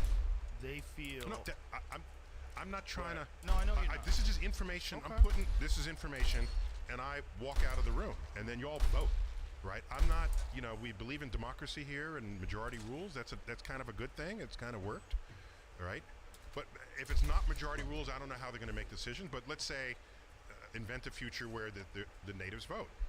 If they vote, I wanted to make sure they heard what I just said, and now take control of your own fate. I just don't think they care. I think they've decided that that's a sacred space and they don't want anybody doing anything to it. Then It that's means their something decision. to them. You think that's okay? I don't judge people's. But if you wanted to make a convincing appeal to them, No, all I would say is Wouldn't what I you- just told you. that's it. That is all I would tell them. And when they vote, I want them to understand that fact. I could take it one step further and say mountaintops, because of the access they give astrophysicists and by proxy us all to the universe, are sacred places to scientists. Go, go, go, go, go, go, go. Okay? Now it's not sacred in a religious sense, but it's sacred in terms of a pathway to knowing and understanding who and what we are in this universe. We place great value on that. So, but it's not our land. It's with, you know. So specifically, these things have to Europeans take place. didn't come to Hawaii and find legions of scientists there conducting experiments. Okay, they found native peoples governing themselves. So, Damn it. So that's that. The consequence, if it gets voted down and that's permanent and there's no way around that, that telescope is still going to be built. It just won't be built in Hawaii. Well, where will it be built? Don't There- they have to be built on mountaintops? Yeah, so there are It's other an mountaintops. elevation issue, right? Yeah, you want to be above, you know, schmutzy clouds and haze and you want a dry environment so there's less rain, I went to the fewer Keck. clouds. Oh, you visited? Yeah, Very I went good. to the Keck more than 10 years ago, the first time, and it was. I got Oh, am I very done? fortunate. It was a Am I night where done the moon goofed? Was not out. Yes, the moon is not. I the think I wasted too much time. Favorite thing. Oh shit. Yeah, you want the darkest sky you shit. can. We were worried as we were driving up there that it was really cloudy, but we drove through the clouds. And Yep. We got to the top, and we got to the observatory, and it was the most amazing. Without telescopes, there was telescopes there, but without telescopes, it was the most amazing view of the sky I'd ever seen in my life, and it changed my perspective of our place in the universe. This is It what looked like we we do. were on a spaceship, like we that were was so flying close. through the universe because of the diffused lighting on the Big Island, because it's all set up so that it doesn't ruin what they're trying to Oh my accomplish god, at that the was so Keck. close. When you're Minimize up there, reflections in the wrong place. it's amazing. Not only that, if there was a moon out and you did ascend up through the clouds, the moonlight illuminates the clouds and Oops. you are an island in the middle of white cotton. Yeah. And you're not even connected to the earth. It's what you imagine Mount Olympus would have been. I've been up With- there for with- when that happens too. With the gods up there, and it's kind of, it's their place. It's their, Yeah. so yes. And so my brethren, my fellow astrophysicists who have also observed from mountaintops, Gotta by be the way, fast it's as becoming a fuck, lost boy. art because, well, it's not lost, but it's becoming something we don't do anymore. Something called service observing, where you put in your observing program, and it's handed to a technician at the telescope who points the telescope, gets the data, and sends it back to you. So the next generation doesn't have the experience that my generation did, because there was a pilgrimage to the top of the mountain, and you converted your life's path, you converted your life's schedule to become nocturnal. And in so doing, you know, the journey was long enough 'Kay. because you're in the middle of nowhere. I done Now you got to goofed. go nocturnal, and by the time you're ready for this, you are communing with the cosmos. It is you, the detector, the telescope, and the universe. And there's an eerie silence up there too, because you don't hear any. The hum of maybe the motor of the telescope, but that's it. And so all I'm saying is, if they choose to not have it, the telescope will go somewhere else. One of them is the Canary Islands. These are also volcanic hilltops, not as high as Mauna Kea. That's at 14,000 feet, by the way. I should have checked at what temperature water boils at the top of Mauna Kea. We could have rounded that story out. But I think it's around 180 degrees, actually. I think I did actually calculate it one time. But anyhow, so you'd find a mountaintop and we'll put it somewhere else. And the data won't be as good, but that'll be a consequence of it. And none of that'll go to Hawaii. How do you think that's going to get resolved, though? If you had to guess. I don't know. I just don't know. A lot of How? people are against Come it, on. including Jason Momoa. What? Aquaman's against The it. fuck? Oh, He was out there protesting. Damn yeah, it. and so when you get celebrity types to put the weight of their name behind it, it magnifies the cause of others, even if they're in the minority. Yeah. And so, like I said, I think natives should. Forget about it. Has it been Does voted everyone on? know who all the natives are? Is there some listing so that they can all vote for this one thing? You wouldn't want people voting who are not native if you're voting on whether it's so sacred you don't want to put a telescope there, you'd want people who have an indigenous concern for what goes on there. And Even indigenous in reference to Hawaii is relative. every usage of the word indigenous is relative. Yeah, especially Yes. with Hawaii, because I mean, really The only it's indigenous people are black people in Africa. Okay? That really is Because it. human life began in Africa. Everyone else traveled to where they were. So native, you set a time frame to declare what is native and what's not. Yeah. And a native fuck, in, I its, done in its goofed. simplest form is, are you born there? So I'm a native New Yorker, I'm born there. But I wasn't the original settler there. My species did not form on Manhattan Island. Right. So everybody traveled to where they are. They just got there before the Europeans. And so that has become the definition of indigenous. Were you there when the Europeans landed? Then you're indigenous. Rip. But to other life forms on that rock, on that Hawaii's are volcanic. It's a volcanic archipelago. You know how that happens, by the way? You have all these multiple volcanoes in a string. You ever wonder why? How that happens? Sure. You did wonder, or you do? Yes. You know? Why? Oh, because there's a hot spot beneath Earth's crust. It's just sitting there, okay? And when you're beneath Earth's crust, stuff doesn't move around the way it does on Earth's crust. Earth's crust shifts. So that hot spot gurgles up, makes a Damn it. volcano, then the hot spot goes dormant, but the shelf still drifts. You still have continental drift. So it drifts, then the hot spot says, time for me to gurgle again. It gurgles up, now you get another volcano. And then it goes dormant, that volcano goes dormant, it shifts, you get another one. Anytime you see a chain of islands, guarantee they're made by volcanoes over enough time for continental drift to have shifted the plates over the hot spot of Earth's mantle. So do you think what they're concerned with is the eventual spoiling of this beautiful natural resource, that slowly but surely people are putting up houses there and developments and all these different things, and then the scientists are saying we need this sacred land because we're going to put a volcano, and they're like, look, there's already a I mean, we're going to put a telescope. There's already a telescope up here. Enough. Do you think that's what it is? They're trying to Okay, I halt get the it. progress I get of it now. civilization, or I mean, maybe progress is a bad word. The expansion of civilization. Yeah, I mean, let's go back. What did Teddy Roosevelt do? He said we got to preserve these lands Yeah. because they're beautiful. And by the way, he said that after he shot all his elephants and tigers and lions and tigers and bears. Oh, my. Yeah, I mean, I hail from a museum, the American Museum of Natural History, where he's the patron saint of that museum. What happened was he realizes how important this land is and how beautiful it is, and he's the patron saint of the national park system.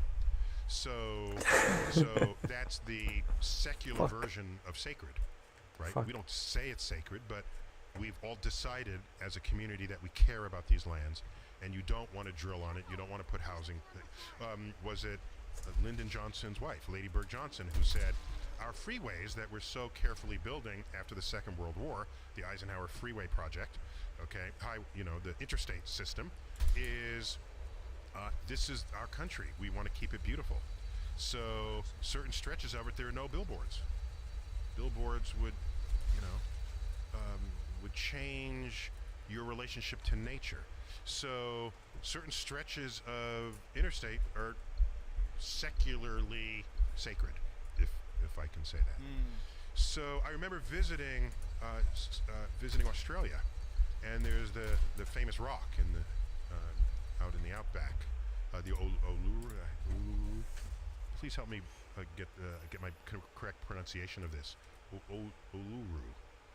And I'm told it's one coherent geologic rock. It's not just an assembly of rocks. And so I don't know enough about the geology of it, but I do know that the Australian Aborigines, Uluru, iconic red rock. Look at that cool thing. Okay, so that is one sort of geologic thing, and climbers want to climb it. By the way, that's huge. It's miles in circumference. Okay, so we visited it. I rented a bicycle with my wife and kids, and we rode around it. Okay, so now that is sacred to the local indigenous peoples. So they don't want you to climb on it. Well, I'm a rock climber. What do you care? I'm not going to ruin it. They don't want you to climb on it. And I try to think to myself, is there a counterpart to this that would sort of wake up a Westerner to say, I get it, right? Now suppose some people some natives from Alaska, or from some tribes from Africa, or some aborigines came up from these remote places of the world, walked up to the Vatican and said, we want to climb the walls of this Vatican just for sport. What would we say?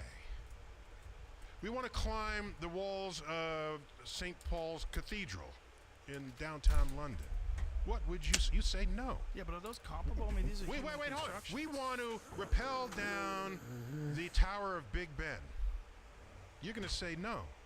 Get the fuck, you would say no. These are important structures to us. No, are you going to say are the equivalent? Well, we built those, and the Yes. natives didn't build the rock. Right, exactly. Okay. It depends on how important that detail is to you. All I'm saying is, on the level of, we say this is sacred, you say that is sacred, and now you're going to have different rules for who's climbing what. I think it'll force you to take pause. Well, here's an argument in like supporting what you're saying. Look at what's going on with the Himalayas. I mean, it's the human shit that they leave behind there. All the climbers. So disturbing. Yeah. The climbers. Yeah, it's horrible. It's Yeah. really horrible. Yeah. I mean, there's tons of it. Tons of human waste. Okay, so what you do there is, if it's still not a problem that people are climbing, it's that they're leaving waste. You don't stop the climbers, you tax them at some level, so that now you have cleanup crews that come up after them. Yeah, but it's there's incredibly solutions. But there's but solutions. You know it's incredibly no, look, difficult dude, to bring anything back. So You're you almost, tax them, you make it worth it. All right. But so you understand, like they here's what have to leave the bodies up there, right? You know that they can't. that's bring what it I heard. back. That's what I Yes. heard. Well, why do you think they could bring tons of shit when they can't even bring bodies? Here's back? what I'm saying. When they invented cars, and cars were killing people in the street because people didn't know how to cross the street. They didn't know where to cross the street. People don't know how to stop the cars. They say, well, cars are actually a pretty useful thing. Do we ban cars? No, we make stoplights. Oh, people are crossing. Well, we make crosswalks. Oh, let's put lanes so that cars don't hit each other. And let's make airbags so that you don't fly through the windshield. All right, so there are ways around problems if you value the thing that it is that you want to do. So if people are leaving crap up there, you make them bring it back. Or you develop a system that enables the stuff to come back no matter what. And if you can't do that and you don't want it messed up, then cancel the whole operation. We didn't cancel cars. We got really innovative about how to keep them. There's a big difference Where'd between they cars go? and human shit that's left on the side of the mountain. I think the real problem too is I think it's If you incredibly value visible. mountain climbing and you want to keep doing it, then you solve the problem. This is what engineers do. That's all they do. Right, but Is you know what's your they've problem? I'll never solve it. been able to bring those bodies back because the physical limitations of the human body. I think that's enough for today. You barely have enough juice to climb. It's so thin, the air's so thin, it's so dangerous. And the energy draw on you is so they high. leave those bodies there.